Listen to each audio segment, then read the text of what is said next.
Hey my lovelies Bahraj, कैसे हैं आप लोग? आई होप आप सभी अच्छे होंगे, स्वस्थ होंगे, मैं स्टोरी लाइन को एंजॉय कर रहे होंगे।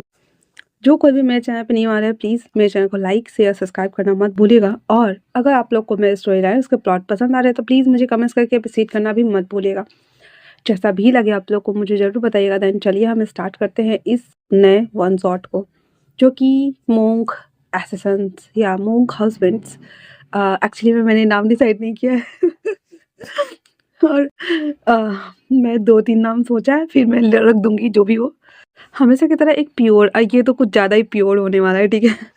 तो प्योर वन शॉट्स होने वाले हैं। एंड देन सेकंड थिंग्स कि आप लोग बहुत अच्छे हो। मैं जानती हूँ कि मेरे गरीब वो बहुत, बहुत, बहुत अच्छे हैं, लेकिन कभी-कभी कमेंट्स करने में बहुत कंजूसी करते हैं। तो प्लीज़ आप सबसे रिक्वेस्ट है कि प्लीज़ बोल रही हो तो प्लीज़ यार करना। अब ऐसा नहीं कि यार क्या दीदी बोलते रहते हो, तो नहीं, प्लीज़ आप सब लोग कमेंट्स करना। कमेंट्स नहीं करते तो सारे सिंगल लोग सारे कम से कम रेड हार्ट ज़रूर देना।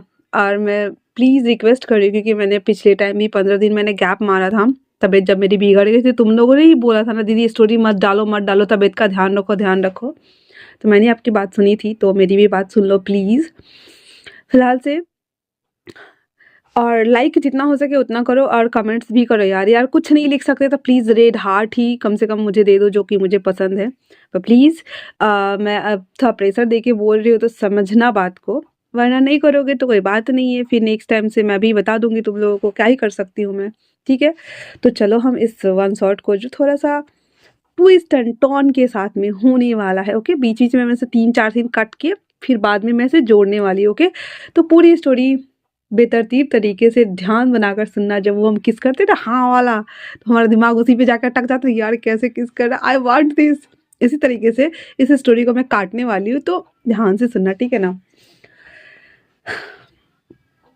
एक लड़का जिसकी एज ऑलमोस्ट 21 साल है, वो लॉबी में ऐसे लड़खड़ाते हुए जा रहा था। एक लड़का जिसकी एज ऑलमोस्ट 34 ईयर्स है, वो उसके पीछे भागते हुए उसे 2 पंच मारता है, लेकिन कुछ ही सेकंड बाद वो बेहोश हो जाता है। वो अपने आप को बेड पे पाता है।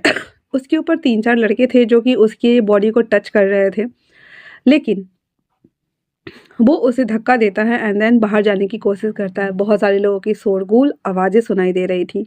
ओके, देन ये पहला सीन है जो मैंने कट किया है। अब चलो हम दूसरी तरफ चलते हैं। एक लड़का जिसने कहा आर यू श्योर ना? उसने बोला please help me. And then उस लड़के ने कहा ठीक है। फिर वहाँ पे एक हॉट सा किसिंग, जो कि बहुत ज़्यादा हॉट पैशनेट था, वो किया जा रहा था। तीसरा, ये भी सीन मैंने काट दिया, ठीक है? तुम्हें जेल होनी चाहिए, तुम्हें मर जाना चाहिए, तुम ऐसा कैसे कर सकते हो? तुम सब के सब खूनी हो, दरिंदे हो, तुम्हें शर्म नहीं आती? तुम ऐसा नहीं कर सकते, इसे मारो, इसे जेल में डालो। तीसरा सीन भी कट हो गया, चौथा सीन, ठीक है? अ, एक लड़के को हथकड़ी डालकर ले जाया जा रहा था, जिसके फेस पे मास्क थे और कोई नहीं देख पा रहा था, लेकिन बाहर से अंडे, टमाटर, प्याज उसके ऊपर बहुत ज़्यादा बरसाए जा रहे थे। पूरी मीडिया ने उसे कैप्चर किया हुआ था एंड देन सब बोल रहे थे, ये ऐसा कैसे कर सकता है? ये तो देश की बात है, इसे इस देश से निकाल देना चाहिए, इसे बाहर करो, बाहर करो, बाहर करो, बाहर करो। और देन टक टक टक टक टक हेडलाइंस। एक शख्स बेतहासा जैसे ही उठ के बैठता है, वो बहुत बुरी तरीके से हाँफ रहा था। हा हा हा। पूरा कमरा घुप अंधेरे से भरा हुआ था, रोशनी कहीं से भी नहीं आ रही थी। जब वो अपना फ़ोन में टाइम चेक करता है, सॉरी, जब वो अपने घड़ी में टाइम चेक करता है, हालांकि उसके पास फ़ोन है पर वो फ़ोन है बटन्स वाले, ठीक है? ये स्टोरी थोड़ी सी पुरानी है, जब हमारे चाइना में, इंडिया में हर जगह बटन्स वाले फ़ोन चलते थे, नोकिया टाइप्स के, ठीक है? तो वो कहाँ थी मैं? घड़ी को देखते ही वापस से अपने रोलेक्स घड़ी को साइड में प्लेस करते हुए उठता है। उठकर बाथरूम जाता है, नल चालू छोड़ते हुए वो मिरर में खुद को देखता है। थोड़ी देर दोनों उसने आइसलैंड को हाथ से ग्रैब किया हुआ था एंड सोच रहा था।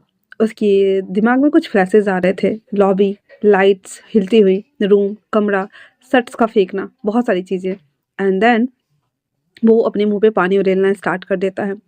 वापस से बेड पर आकर सोते हुए कहता है, अचानक से आपकी याद क्यों आई? मुझे आपसे मिलना है, इतना बोल वो शख्स दोबारा से सो जाता है।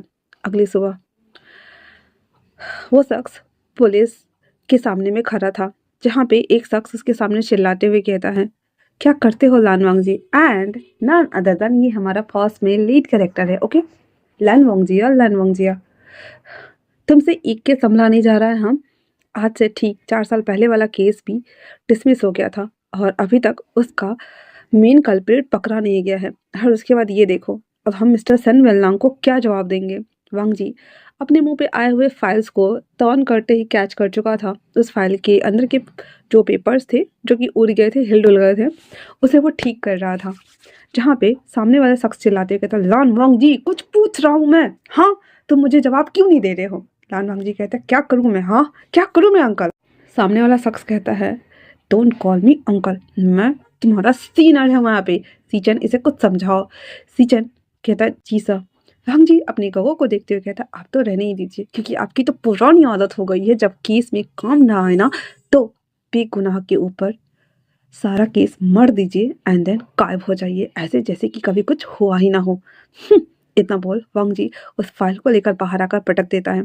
यहाँ पे क्रिस उसके पास आते हुए कहता है, सर क्या हुआ, अब हम नेक्स्ट क्या करें? वांग जी कहता है, मैं मुझे कहीं जाना है। हाँ, मेरे जाने के बाद मेरा सारा काम तुम करोगे और रिपोर्ट मुझे कल दे देना। क्रिस कहता है, आप कहाँ जा रहे हैं सर? वांग जी कहता है, बस बहुत ज़रूरी है। इतना बोल उस फाइल को वहाँ पटकते ही वो सीधा घर वापस आता है, अपने कपड़े चेंज करता है और चेंज करने के बाद वो बहुत बड़ा ओवरकोट और कूल हैट डालता है, बटन वाला फ़ोन अपने पॉकेट में लेता है, एक चिप लेता है एंड देन एक ट्रांसमीटर लेता है। उसके बाद वो वहाँ से निकल जाता है। वो आया था नदी किनारे, सियांग नदी, जहाँ पे बहुत सारे बोट लगी हुई थी। वो ऐसे बोट को ढूंढ रहा था जो सिंगल था। वो एक बोट वाले के पास जाते हुए कहता है, मुझे दक्षिण की तरफ जाना है। वो बोट वाला पहले तो हैरानी से देख रहा था और कहता, नहीं नहीं, हम वहाँ नहीं जा सकते। वंग जी अपना आईडी कार्ड दिखाता है और कहता है, मुझे अभी जाना है। वो बोट वाला कुछ नहीं बोलता और उसमें वंग जी बैठ जाता है। वो बोट वाला उसे ले जाता है दक्षिण की ओर, कहता है, यहाँ से घना जंगल है, अब हम किधर जाएंगे? तो जो हमारा वांग जी है वो कहता है, यहाँ से इस तरफ उत्तर पश्चिम की दिशा की तरफ लीजिए। तो कहता है, पर हम रियांग नदी की तरफ क्यों जा रहे हैं? वांग जी उसे बस घूर कर देखते हुए कहता है, एक जगह रुकने को बोलूँगा मैं, वहाँ रुक जाना और ये बोट वहीं लगा देना और हाँ, मेरा इंतज़ार करना। तो कहता है, लेकिन मैं वहाँ आपका इंतज़ार क्यों करूँ? वांग जी कहता है, ठीक है, मैं बाय रोड आ जाऊँगा। इतना बोल वो उस बोट से वो वहाँ जाता है। जाने के बाद वो एक ऐसा जगह, जैसे कह सकते हैं कि नदी के बीचों बीच ज़मीन ना उथली थी, उथली ज़मीन थी और एक ही जगह जाने का रास्ता था, वो जी थोड़ा गीला-गीला था। वहाँ पे बोट बाँधने के लिए लकड़ी का पट्टा था, आस-पास कुछ भी नहीं था। वांग जी कहता है, यहाँ पे ले जाके बोट बाँधो। वो बोट वाला आस-पास देखता है, हर तरफ लंबी-चौड़ी नदी, सिर्फ़ और सिर्फ़ जंगल का किनारा और कुछ भी नहीं था, वो उथली ज़मीन के अलावा। तो कहता है, यहाँ कहाँ? वांग जी कहता है, मैंने कहा यहाँ बाँधो। और वो जंगल वहाँ पे ना, मतलब छोटा जगह नहीं था, वो बड़ा जगह था, जंगल था। दैट्स व्हाई तो वो उस बोट को उस जगह बाँध देता है, जहाँ से वांग जी उतर जाता है और कहता है, अगर 1 घंटे में मैं ना आऊँ, तो यहाँ से चले जाना, ठीक है ना? तो वो बोट वाला हाँ में सर हिलाए हुए और उस पे बैठा हुआ था। बेचारे को पानी से डर लग रहा था अलग, आस-पास इतना सारा जंगल था, इससे डर लग रहा था अलग। वांग जी वहाँ से थोड़ी दूर गया होगा कि वो वाला बोट खोलता है, फरार। इधर वांग जी, धत तेरी की क्यों बोल रही हूँ? चलते हुए धीरे-धीरे करके उस जंगल से होते हुए अंदर आता है, जहाँ पे हम कह सकते हैं कि एक खंडहरनुमा पैलेस था। हालाँकि बहुत बड़ा तो नहीं था, लेकिन था। वो उस पैलेस के अंदर आता है और जैसे वो आता है तो वहाँ पे देखता है कि कुछ हम कह सकते हैं एसेसिन्स वहाँ पे सामान सबको ऐसे ना घर्षण करके देख रहे होते हैं और वो लोग वहाँ पे स्पिरिचुअल प्रैक्टिस भी कर रहे होते हैं। वो उसे देखते ही कहता है, आप यहाँ? वो कहता है, हुँ। मैं यहाँ, क्या मैं नहीं आ सकता? तो वो उसे देखते हुए कुछ नहीं कहता है और उसमें से एक इंसान जिसका नाम चेनहान था, चेनहान उसे कहता है, इस तरफ आइए। आते ही उसे एक चैम्बर की तरफ लेके आया जाता है, जहाँ पे बहुत सारा दिया जल रहा था। वो उसे वहाँ छोड़कर चला जाता है। भंगजी उसे देखता है एंड देन अपने जूते उतार देता है। अंदर आता है, उस चैम्बर को बंद कर देता है और पीछे जाकर बैठ जाता है। सामने एक शख्स जो कि विपासना में बैठा हुआ था और उसके सामने में एक और शख्स बैठा हुआ था। वंग जी वहाँ जाकर ग्रीट करता है, अंदर बैठा हुआ था। तभी ऑलमोस्ट 5 मिनट के बाद उन दोनों शख्स की आइज ओपन होती है। वंग जी उसे देख रहा होता है और बगल में बैठा हुआ शख्स भी उसे देख रहा होता है। तभी सामने बैठा हुआ जो था वो कहता है, कहिए कैसा आने हुआ? तो वंग जी कहता है, भंते, मैं यहाँ अपनी समस्या का समाधान लेने आया हूँ। मुझे फिर से वो सभी चीज़ें दिख रही है। इतना बोल वो दूसरी तरफ देख रहा था। सामने वाला शख्स कहता है, आपने क्या फैसला किया है? हंग जी कहता है, मैंने फैसला किया है, उसे वापस लाना है। इतना सुनना हुआ ही था कि सामने वाला शख्स हाँ करके उसे देख रहा होता है। वो उसे कहता है, क्या तुम जानते हो क्या वो आना चाहता है? क्या वो सच में आना चाहता है? हंग जी कहता है, मैं कोशिश करने आया हूँ। मुझे और कुछ सवालों के जवाब चाहिए। क्या मैं आपके इस डिसेबल को बाहर लेके जा सकता हूँ? वो उसे देखता और कहता है, हम्म, ठीक है। इतना बोलकर वो आपस से आंखें बंद कर लेता है। वांग जी बगल वाले शख्स को देखते हुए कहता है, क्या आप मेरे साथ बाहर आ सकते हैं? वो शख्स बस उसे घूर कर देखता है।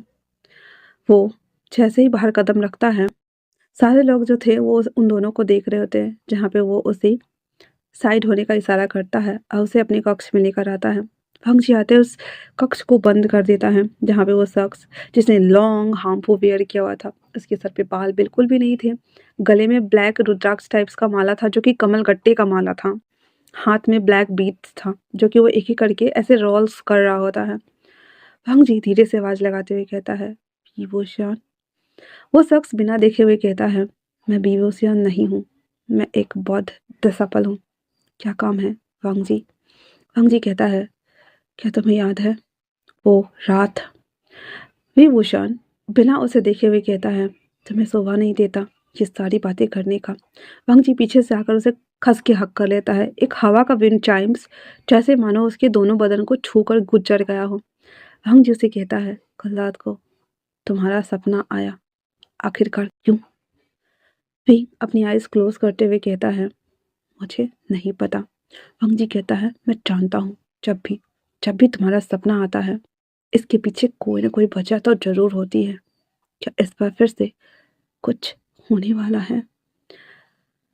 वांग जी की बात सुनने के बाद विंग उसकी तरफ मुड़ते हुए कहता है, क्या तुम मेरे साथ फिर से सोना चाहते हो? वांग जी उसके सामने उसे देख रहा होता है और कहता है, और तुम्हारी सेलिब्रेसी? तो विंग कहता है, तुम जानते हो, अगर एक बार किया तो मुझे 3 दिन की सेलिब्रेसी फॉलो करनी होगी, 2 बार, 6 दिन, 3 बार। आगे कुछ बोल पाता, वांग जी उसे अपनी बाहों में भरते हुए उसे किस करने लगा था। विंग ने उस हाथ में पहने हुए माला को तोड़ दिया था, क्योंकि वो अपवित्र हो गया था। उसे तोड़कर बिखरा देता है, पर वांग जी नहीं रुकता। उसके हाथों को उतारते हुए उसे किस करने लगा था, बेतरतीब तरीके से उसके लिप्स को चूसते हुए, चापते हुए उसे धीरे धीरे दीवार पर ऐसे करता है जिससे कि उसके बर्तन में टन से आवाज होती है। दोनों हाँफते हुए एक दूसरे को देख रहे थे। वांग जी कहता है, एक सजा मैं ले लूं तो? विंग कहता है, काटनी तो मुझे होगी। वांग जी कहता है, मैं खुद को रोक नहीं सकता। विंग कहता है, मैं समझ सकता हूँ। वांग जी कहता है, तो हमारे साथ वापस क्यों नहीं चलते आप? विंग कहता है, नहीं जा सकता, क्योंकि मैंने 2 साल की प्रतिज्ञा ली है। वांग जी कहता है, ये 1 साल कब खत्म होगा? विंग कहता है, जो करने आए हो करो और जाओ यहाँ से। वांग जी वापस से विंग को बेड पे पटक देता है। तो विंग कहता है, बेड पे नहीं, मुझे बेड भी धोना होगा। फिर वांग जी विंग को उठाते हुए अपना ओवरकोट बिछाता है और उसके ऊपर लेटने का इशारा करता है। दोनों के कपड़े रिमूव्स हुए पड़े थे और वांग जी धीरे धीरे करके उसके पैरों को छूते हुए उसके जिस्मों के ऊपर आता है और अपने आप को उसके रूह में उतारता है, जहाँ पे विंग बस अपनी आंखें बंद किए हुए था। वांग जी उसे कहता है, हर बार आप अपनी आंखें क्यों बंद कर लेते हैं? वांग जी कहता है, तुम्हारे लिए ये प्यार और कुछ और हो सकता है, मेरे लिए एक तपस्या है जिसे मुझे खत्म करना होता है, चाहे 10 मिनट लगे या 40 मिनट। वांग जी कहता है, मैं चाहता हूँ कि आप मेरा नाम ले, मुझे देखे। विंग कहता है, ये मुमकिन नहीं। वांग जी कहता है, ये किस तरह का रिश्ता है हमारा? विंग कहता है, पता नहीं। इतना बोल विंग अपनी आंखें बंद किए हुए था। विंग ने अपने मुंह से एक शब्द नहीं निकाला, क्योंकि उसने कंट्रोल करना बहुत अच्छे से सीखा था। क्यों और कैसे हम बाद में बात करेंगे, ठीक है? वांग जी उसके ऊपर ऐसे जैसे राइड कर रहा था, बस जैसे होता है ना कि अपनी अंदर की सारी चीज़ों को मिटाना, मतलब मैं वर्ड भी यूज़ नहीं कर सकती, समझ जाओ। मतलब जो जो कुछ भी चल रहा था वो सब बस खत्म करना, दैट्स इट। वांग जी को बिल्कुल भी मज़ा नहीं आ रहा था, लेकिन वो मजबूर था अपने ही हाथों से। दैट्स व्हाई वो एक ही राउंड कंप्लीट करते हुए उसके बगल में लेटा हुआ था और कहता है, क्या कभी ऐसा आएगा जब आप मुझे देखेंगे और मेरा नाम लेंगे? विंग कहता है, हाँ, आएगा ना। और इतना बोलकर आंखें बंद करते हुए कहता है, और शायद वो आखिरी बार हो। वांग जी उसे देखते हुए कहता है, क्या आपने कुछ कहा? विंग कहता है, क्या और करना है? वांग जी कहता है, मैं आपको पकड़ के सोना चाहता हूँ। कितना समय है मेरे पास? विंग कहता है, 7 घंटे। वांग जी कहता है, ठीक है। इतना बोल वांग जी उसके ऊपर लेटा हुआ था। ऑलमोस्ट 10 से 15 मिनट बाद उसे कहता है, एक नया केस आया है। उसका नाम सेन वेलनांग है। उसे किसी ने मार दिया, बहुत अजीब तरीके से। उसकी दोनों आँख निकली हुई थी, बॉडी पे चाकू के निशान थे, उसके प्राइवेट पार्ट काट दिए गए थे। कौन ऐसा कर सकता है? विंग कहता है, तो आप मुझे क्यों बता रहे हैं? वांग जी उठते हुए कहता है, आपको खुशी नहीं हुई? आपका एक दुश्मन फिर से मारा गया। विंग उसे देखते हुए कहता है, अब मेरा कोई दुश्मन नहीं। वांग जी कहता है, मैं समझ सकता हूँ। क्या क्या आपको अभी भी वो सब कुछ याद है? विंग उसे देखते हुए कहता है, वांग जी, तुम लिमिट क्रॉस कर रहे हो। वांग जी उसके लिप्स को फिर से किस करने लगा था। ऑलमोस्ट उसके लिप्स को किस करके ख़त्म करने के बाद कहता है, मैं उसे बदल नहीं सकता, पर मुझे बहुत पछतावा है, बहुत ज़्यादा। तो विंग कहता है, मैं समझ सकता हूँ। और कुछ? मैंने तुम्हें माफ़ किया वांग जी। वांग जी कहता है, पर मैं खुद को माफ़ नहीं कर पा रहा हूँ। मैंने आपके लिए कुछ नहीं किया। विंग कहता है, कोई बात नहीं। वैसे भी अभी अगर ये बात ना करे तो ज़्यादा अच्छा है, तुम जानते हो। तो वांग जी कहता है, क्या बस हम इसके लिए मिलते हैं और कुछ भी नहीं? विंग कहता है, हमें इसके लिए भी नहीं मिलना चाहिए। वो तो मैंने बस 2 साल के लिए डिसेबल्स चुना था खुद को, और मैं 3 से 6 दिन की सेलिब्रेसी फॉलो करूँगा। मुझे कैसे करना है तुम जानते हो। कितनी तपस्या और कितनी कितनी दृढ़ता। वांग जी कहता है, मैं भी करूँ? विंग कहता है, इस दुनिया से आपका कोई लेना देना नहीं है। परावी दुनिया और इस दुनिया में अंतर होता है। आप जाइए। तो विंग इतना बोलकर जैसे उठने को होता है, वांग जी उसे अपने गोद में बिठाते हुए कहता है, एक बार और, इस बार मैं चाहता हूँ कि कम से कम आप इसे एहसास करें, अगर आप मेरा नाम ना लेना चाहे तो। इतना बोल वांग जी विंग को गोद में बिठाए हुए पीछे से टच कर रहा था। धीरे धीरे धीरे धीरे धीरे विंग अपना आत्म संयम बनाए हुए था। धीरे धीरे करके वो इसी तरह से खुद को हीन करता है, देन उसे ऐसे झुकाकर उसके साथ इंटीमेट होना स्टार्ट करता है। जब वो इस सभी चीज़ों को ख़त्म करता है तो वांग जी उसके ऊपर बॉडी मार्क देना चाहता था, लेकिन विंग उसके बॉडी को फटाक से ऊपर उठा देता है। ऐसा लगा जैसे कि वांग जी की बॉडी ना हवा में तैर गई हो, अचानक से मूव हुआ था। वांग जी को आश्चर्य हो रहा था कि विंग इतना फास्टली कैसे उसकी बॉडी को मूव कर सकता है। वो हाँफते हुए बस उसे देख रहा था। विंग कहता है, ये आप नहीं कर सकते। आपको पता है मेरी बॉडी फिर मेडिटेशन करने के लिए उपयुक्त नहीं रहेगी। वांग जी उसे देखते हुए कहता है, मैं सोना चाहता हूँ। वांग जी की बात सुनने के बाद विंग कहता है, उसे अपने ऊपर ले लेता है, लेकिन विंग को अभी भी वांग जी को अभी भी समझ नहीं आ रहा था कि अगर वो हवा में से फ्लोट कैसे कर गया अचानक से। फिर वो आराम से उसके ऊपर लेट जाता है। उसके बाद ऑलमोस्ट आधे घंटे के बाद दोनों की नींद खुलती है, जहाँ पे वांग जी विंग को सोते हुए देख रहा था। विंग जिसके सर पे एक भी बाल नहीं है, विंग हमारा टकला है प्लस मॉन्क है। वो अभी डिसाइपल्स बना हुआ है, ठीक है ना। उसकी पूरे बॉडी से उसने जो एक लॉन्ग वेयर हाम्पू था, डीप ब्लैक कलर का हम बोल सकते हैं, वो हटा दिया गया था। एंड अभी उसकी पूरे बॉडी के ऊपर कुछ भी नहीं है, कुछ भी नहीं। उसके गले में एक माला है, कमल गट्टे की नहीं है, एक कह सकते हैं हम उसके ऊपर बुद्धा चैंट्स का माला है, ठीक है। वो उसने वेयर करा हुआ है, और उसके कान छिदे हुए हैं, और कुछ भी नहीं है। उसके कमरे में एक बेड है, एक चद्दर है ओढ़ने वाला, एक घड़ा है, उसके ऊपर एक ग्लास है पीने वाला, और उसके बगल में एक कटोरा है खाने वाला। बस ना फ़ोन, ना मीडिया, ना कुछ नहीं, कुछ भी नहीं है। पूरा अंधेरा है, कमरा है, कैंडल जलाने के लिए स्टैंड रखा हुआ है। That's it. ये है विंग का जीवन। वांग जी उसे देखते हुए कहता है, यहाँ पे आखिरकार कैसे रह लेते हो? विंग कहता है, पश्चाताप।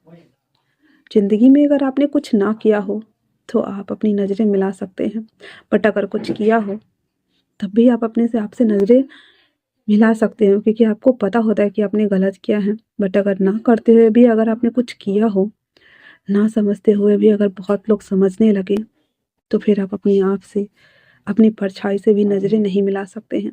क्योंकि लोगों की नज़र में अगर आप इतना बोलते हुए वो चुप हो जाता है। वांग जी कहता है, क्या इसका कोई और तरीका नहीं है? विंग कहता है, मैंने किसी से वादा किया था, इसलिए मैं अपनी जान नहीं देना चाहता। वांग जी उसे देखते हुए कहता है, शुक्रिया। उसके बाद वो उठकर कपड़े पहनने लगा था। विंग, उसने भी अपने कपड़े पहन लिए थे, लेकिन उसे स्नान के लिए जाना था। वांग जी और विंग दोनों नदी के किनारे आते हैं, जहाँ पे वांग जी विंग को देख रहा था, विंग वांग जी को। तो वांग जी कहता है, विंग कहता है, 8 घंटे। वांग जी कहता है, मैं यहाँ रुकना चाहता हूँ, तब तक जब तक कि आप बाहर ना आ जाए। विंग कहता है, इतना बोलकर वांग जी वहाँ पे पत्थर पे बैठ जाता है, और वो बस बैठा हुआ था। उसे नहीं समझ में आ रहा था कि वो क्या करे, लेकिन सामने देख रहा था जहाँ पे विंग पानी के अंदर चला गया था, और यहाँ मतलब शोल्डर तक का पानी ये तक गया था वो, और पानी में खड़ा था। इसे बोलते हैं जल निषेचन शुद्धिकरण, ठीक है। ये एक धम्मपीठ में आता है। इसमें होता है कि आप अपने मन के विकार को धो रहे होते हैं बॉडी वाइज। इसका प्रक्रिया होता है जो कि विंग ने कर लिया था, और मैं इसमें नहीं बताने वाली। तो हमारा विंग जो था वो ये कर रहा होता है, ठीक है। वो पानी में खड़ा था एंड देन अपने आप को क्लीनिंग कर रहा था, माइंड वाइज बॉडी वाइज। वंग जी उसे देख रहा था 1 घंटा, 2 घंटा। उसके बाद वो वापस से अपने शूज उतारता है मेडिटेशन पोस्चर में, जिसे हम विपासना बोल सकते हैं। तो उस पोजीशन में वो बैठ जाता है, बैठा हुआ था। जब वांग जी थोड़ा ऑलमोस्ट आंखें ओपन होती है तो शाम हो चुका था। चारों तरफ खूब अंधेरा था, बस झिंगुर की आवाज़ आ रही थी और कुछ भी नहीं। फिर वो अभी भी बैठा हुआ था। वो अपना घड़ी फ़ोन में टाइम देखता है। अभी भी 1.5 घंटे बाकी थे। वांग जी को विंग दिख नहीं रहा था। वो फ़ोन को बार-बार फ्लैश ऑन करके देखने की कोशिश कर रहा था, हल्की-हल्की रोशनी में। ऑलमोस्ट 1.5 घंटे बाद जब विंग उस पानी से बाहर आता है तो विंग की पूरी बॉडी ठंडी हो चुकी थी। वो उसे देखते हुए कहता है, अब आपको चले जाना चाहिए। तो वांग जी खड़ा होते हुए कहता है, क्या मैं? विंग ना थोड़ा दूर हो जाता है, कहता है, मुझे वापस से 7 घंटे के लिए जाना होगा। वांग जी कहता है, ठीक है, अगली बार मैं मैं आऊँ? वांग जी जब ये बोलता है तो विंग कहता है, 3 मंथ बाद, उससे पहले नहीं, किसी भी कीमत पर नहीं, चाहे कुछ भी हो जाए, नहीं। वांग जी उसे कन्फ्यूज़्ड होकर देखते हुए कहता है, लेकिन ऐसा क्यों? विंग कहता है, मैंने कहा ना, नहीं मतलब नहीं। इतना बोल विंग वहाँ से चला जा रहा था। वांग जी को पता है विंग विंग बहुत स्ट्रॉन्ग है, और उसके बाद वांग जी वहाँ से जाने के लिए अंदर मठ में आता है, और एक जो डिसिपल्स था उससे कहता है कि उसे रोड तक ले जाकर छोड़ने के लिए, क्योंकि जंगल का रास्ता था और इतनी रात को वो समझ नहीं सकता था कि किधर जाना है, और वो नॉन डिसेबल होने की वजह से मठ में रुक भी नहीं सकता था। दैट्स वाई वो डिसिपल्स वो विंग के पीछे आया था, लेकिन विंग सीधा अपने कमरे में गया था। उसके बाद वो उसे रोड तक छोड़ने के लिए चला जाता है। अब इधर विंग ऑलमोस्ट सारी चीज़ें चेंज करने के बाद उसने वापस एक ब्राउन कलर के कपड़े पहने, जो कि बौद्ध लोगों का जो कपड़े होते हैं वो पहनने के बाद वो उसी टेम्पल्स में आता है जहाँ पे उसके मास्टर बैठे हुए थे। वो वहाँ पे आके बैठ जाता है। उसके मास्टर उसे देखते हुए कहते हैं, क्या हुआ? पिंक कहता है, क्या सच में मुझे ऐसा करना चाहिए? तो उसके मास्टर कहते हैं, तुम्हारी किस्मत उससे जुड़ी हुई है, आखिरकार तुम दोनों हो तो एक ही। विंग उसे कहता है, अगर हम दोनों में से किसी एक की डेथ हो जाए तो? वो कहता है वो कहता है कि मुझे वापस आना चाहिए, पर अभी भी 1 साल बाकी है। मास्टर कहते हैं, किस्मत का लिखा कोई नहीं बदल सकता। तुम यहाँ आए, धम्म पद अपनाया, डिसापल्स बने, पर उसके बावजूद भी वो हर 2 या 3 मंथ बाद तुमसे मिलने आता है, और तुम खुद को रोक नहीं पाते हो। तुमने अपना मन शुद्धिकरण कर लिया है, लेकिन उस शुद्धिकरण से उसे निकाल नहीं पाए हो, उससे कॉर्ड कटिंग नहीं कर पाए हो। विंग ये सब सुनकर ना घबराते हुए कहता है, तो क्या मेरी साधना पूरी नहीं होगी? मास्टर कहते हैं, कुछ बाकी है जिसे पूरा करना है ना? विंग उसे देखते हुए समझ सका था और कहता है, हाँ, मुझे माफ़ कर दीजिएगा। वो कहते हैं, आखिरकार तुमने अपना मन बना लिया है, तुम क्या चाहते हो? विंग कहता है, मुझे नहीं पता, पर मैं यही चाहता हूँ। उसके मास्टर कहते हैं तथास्तु। इतना बोल वो दोनों फिर से ध्यान में चले गए थे। इधर वांगजी रोड पे आता है, वहाँ से वो 2-3 किलोमीटर पैदल उतनी रात को चलकर थोड़ा मेन हाईवे तक आता है, फिर एक टैक्सी बुक करता है, फिर वहाँ से वो घर के लिए रवानगी लेता है। आज वांगजी का दिन बहुत थकाने वाला था। ऐसा नहीं था कि ये पहली बार है। पिछले 1.5 साल से वांगजी सेम यही चीज़ करता आ रहा है हर 2-3 मंथ पे। वो सोचते हुए आता है, बहुत थका हुआ था। रात के 1 बज गए थे घर आने में। आते ही वो बेड पर गिरते ही सो जाता है और वो सोच रहा था, आज से ठीक 4.5 साल पहले एक लड़का उससे अचानक से टकरा जाता है, जिसे देखते ही वो कहता है, हेलो सर, आप कौन? वो शख्स कोई और नहीं नन अदर देन हमारा विंग था, एक कह सकते हैं हॉकी टीम का कोच। वो उसे देखते हुए कहता है, एक्सक्यूज़ मी, यहाँ क्या कर रहे हो? यहाँ सारे प्लेयर्स आने वाले हैं। वो मुस्कुराते हुए कहता है, मुझे सेफ्टी में रखा गया है, मैं पुलिस हूँ। अहिता बोल को अपना बैच आईडी दिखाते हुए दांत फाड़ रहा था। विंग उसे देखते हुए चिढ़ते हुए कहता है, ठीक है, वहाँ जाके लग जाओ। वांग जी, ये एज गैप स्टोरी है और जैसा कि आपको लग ही पता चल ही गया है कि हमारा वांग जी ही टॉप है, पर इसमें विंग हमारा बहुत बड़ा है, ठीक है।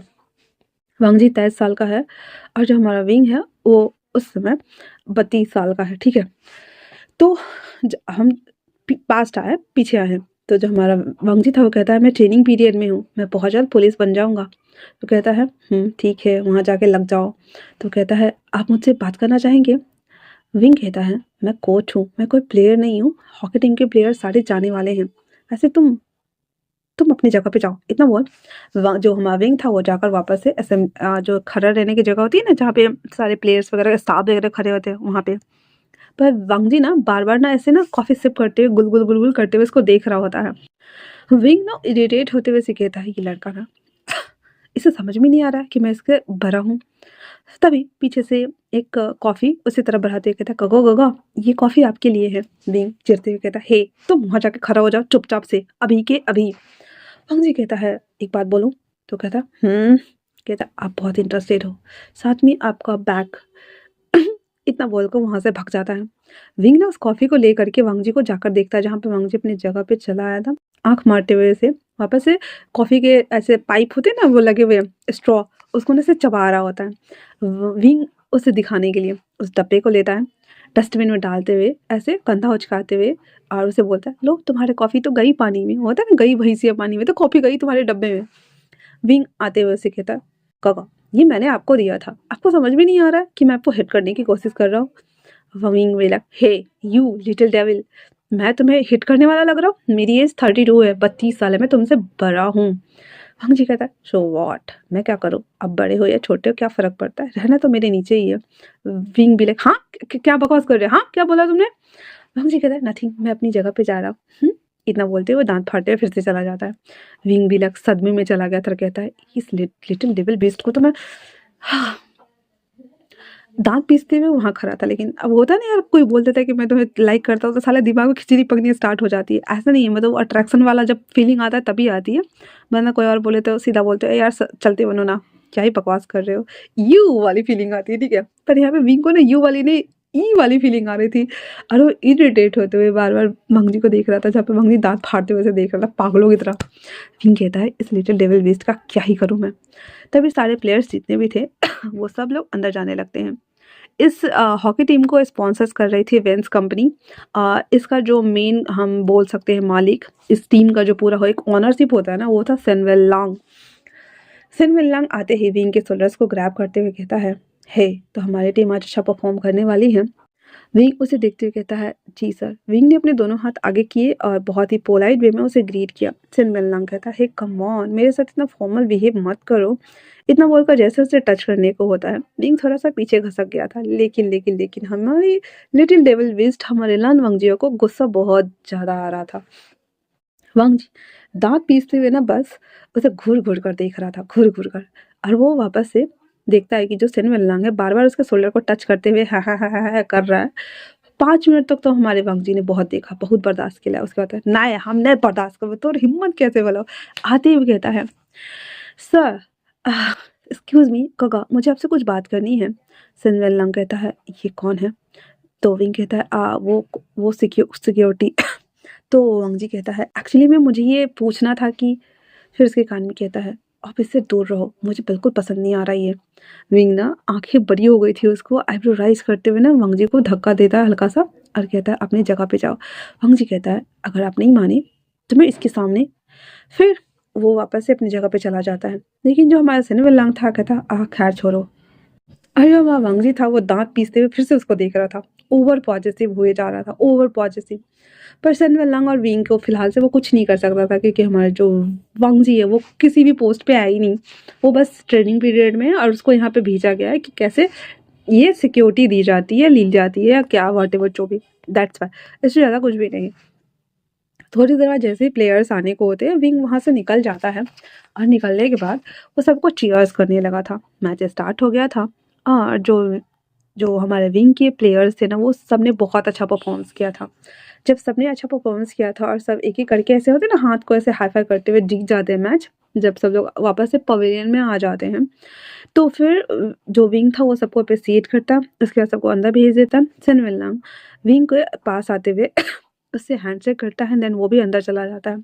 उसके बाद वांग जी आते उसे खींचते हुए ले जाता है बासवे सिंह के पास, लाता है तो विंग कहता है हे क्या कर रहे हो, हे क्या कर रहे हो, हे क्या कर रहे हो। पर वांग जी कुछ नहीं सुनता। आते ही विंग का हाथ ना नल चालू करके टैप करके रगड़ रगड़ के धोना स्टार्ट करता है। विंग कहता है क्या रहे हो, कर क्या रहे हो तुम। वांग जी कहता है मैंने आपसे बोला था ना कि वो आपके साथ ऐसा चीप कैसे हो सकता है, आपको समझ में नहीं आ रहा है कि ये नहीं होना चाहिए। वांग जी कहता है, विंग कहता है क्या बकवास कर रहे हो, हाँ छोड़ो मुझे, और हो कौन तुम। पर हमारा वांग जी कहाँ मानने वाला था, इसके ऊपर वाले शर्ट को उतार देता है, डस्टबिन में फेंक देता है और कहता है ये मेरा पुलिस वाला यूनिफॉर्म पहन लो। विंग कहता है हे मेरी बॉडी देखो, खुद की बॉडी देखो। तो वांग जी कहता है थोड़ा छोटा ही तो होगा, क्या हो जाएगा, पहन लो।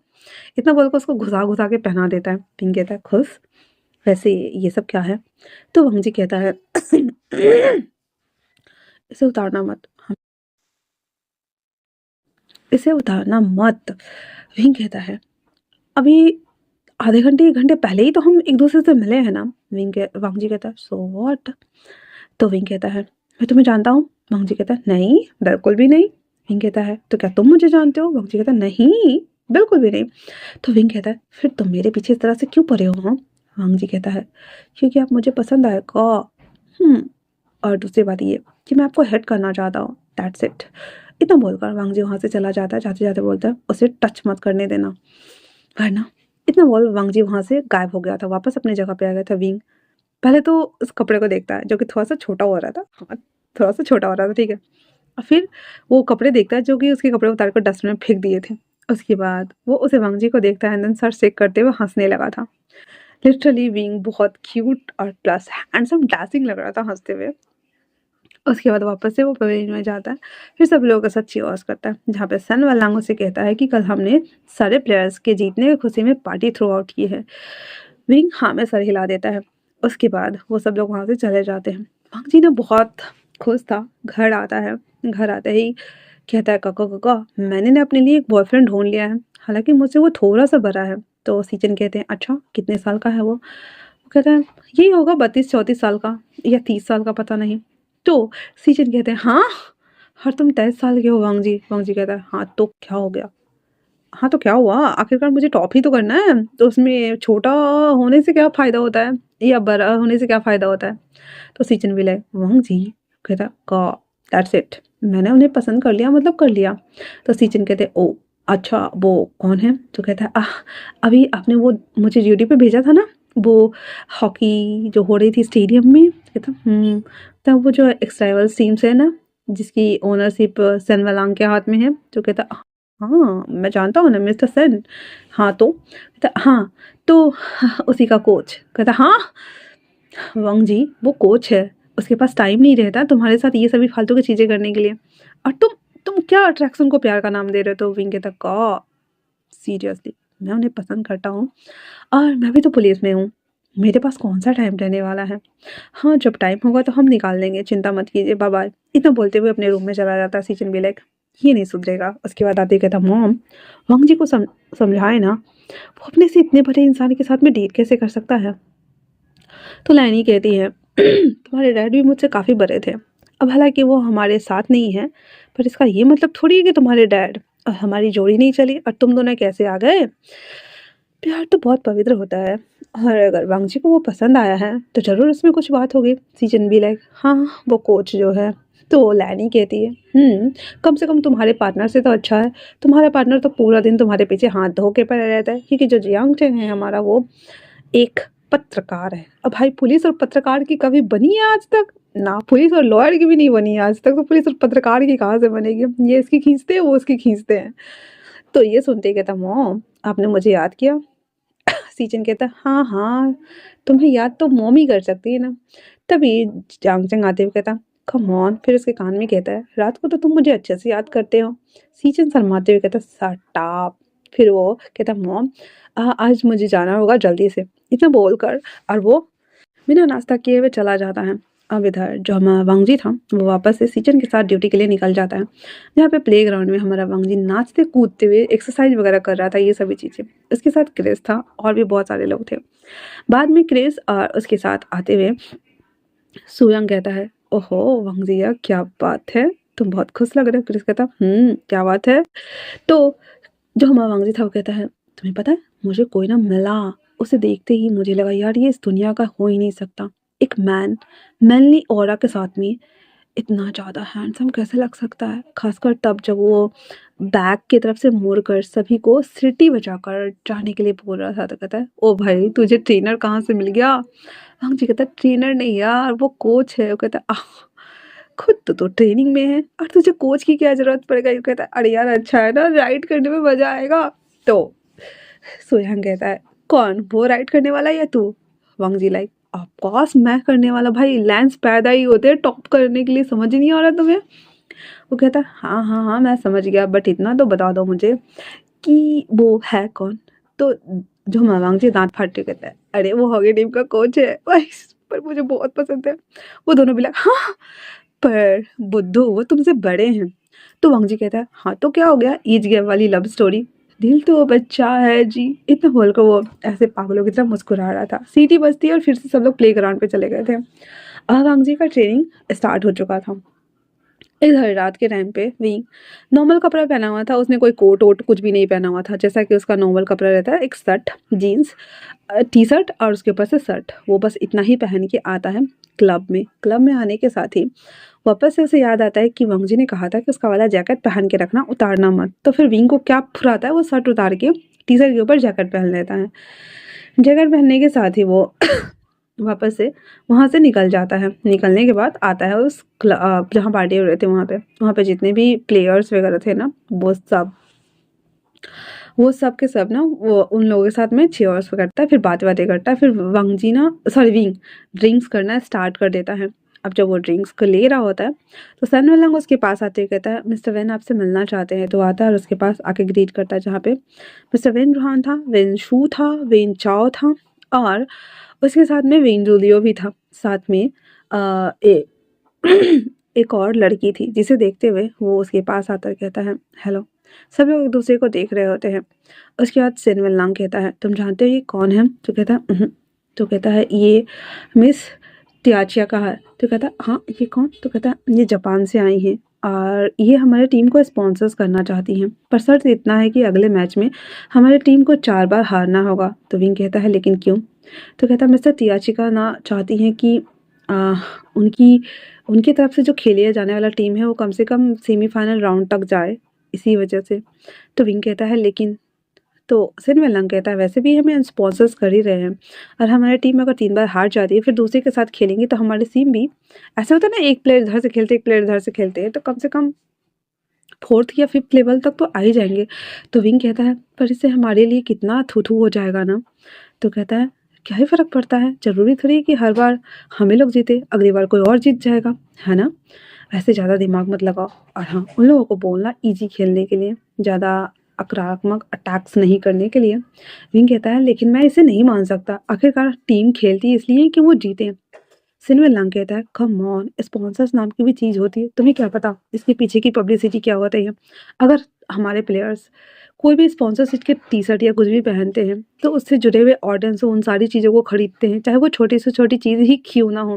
तो एक तो उससे अर्निंग आती है, ब्रांडिंग बिल्ड होती है और वो प्लेयर्स को और भी ज़्यादा वैकेंसीज से इस इन्फ्लुएंस करने के लिए, इन्फ्लुएंसर्स बनने के लिए प्रमोट किया जाता है। तुम नहीं चाहते कि तुम्हारे प्लेयर्स को ऐसा किया जाए।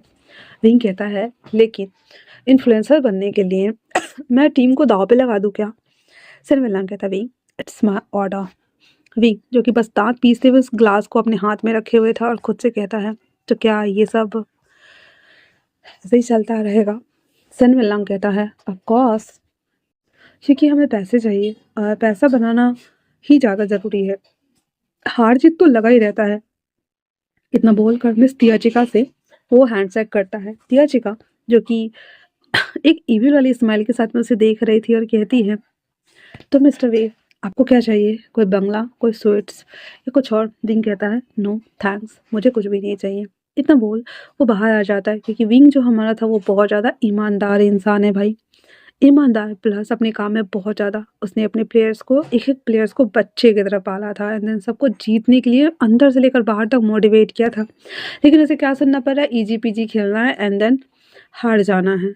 विंग को ना बहुत बहुत गुस्सा आ रहा था। वो फाइनल वो गटक जाता है एंड देन ग्लास को ना ऐसे रख के जा ही रहा होता है तो सिनवलंग कहता है हे विंग एक और चीज़ करना है, रूम नंबर 3068 में ऊपर जाओ और हाँ मिस्टर विन दुहान को तुमसे कॉन्ट्रैक्ट पेपर पे साइन करवाने हैं। तो विंग कहता है किस चीज़ के? कहता है अगले 4 सालों के लिए तुम उनके साथ काम कर रहे थे ना, वो डीले करना है उन्हें। तो विंग कहता है लेकिन क्यों? मिस्टर सिनवल लांग कहता है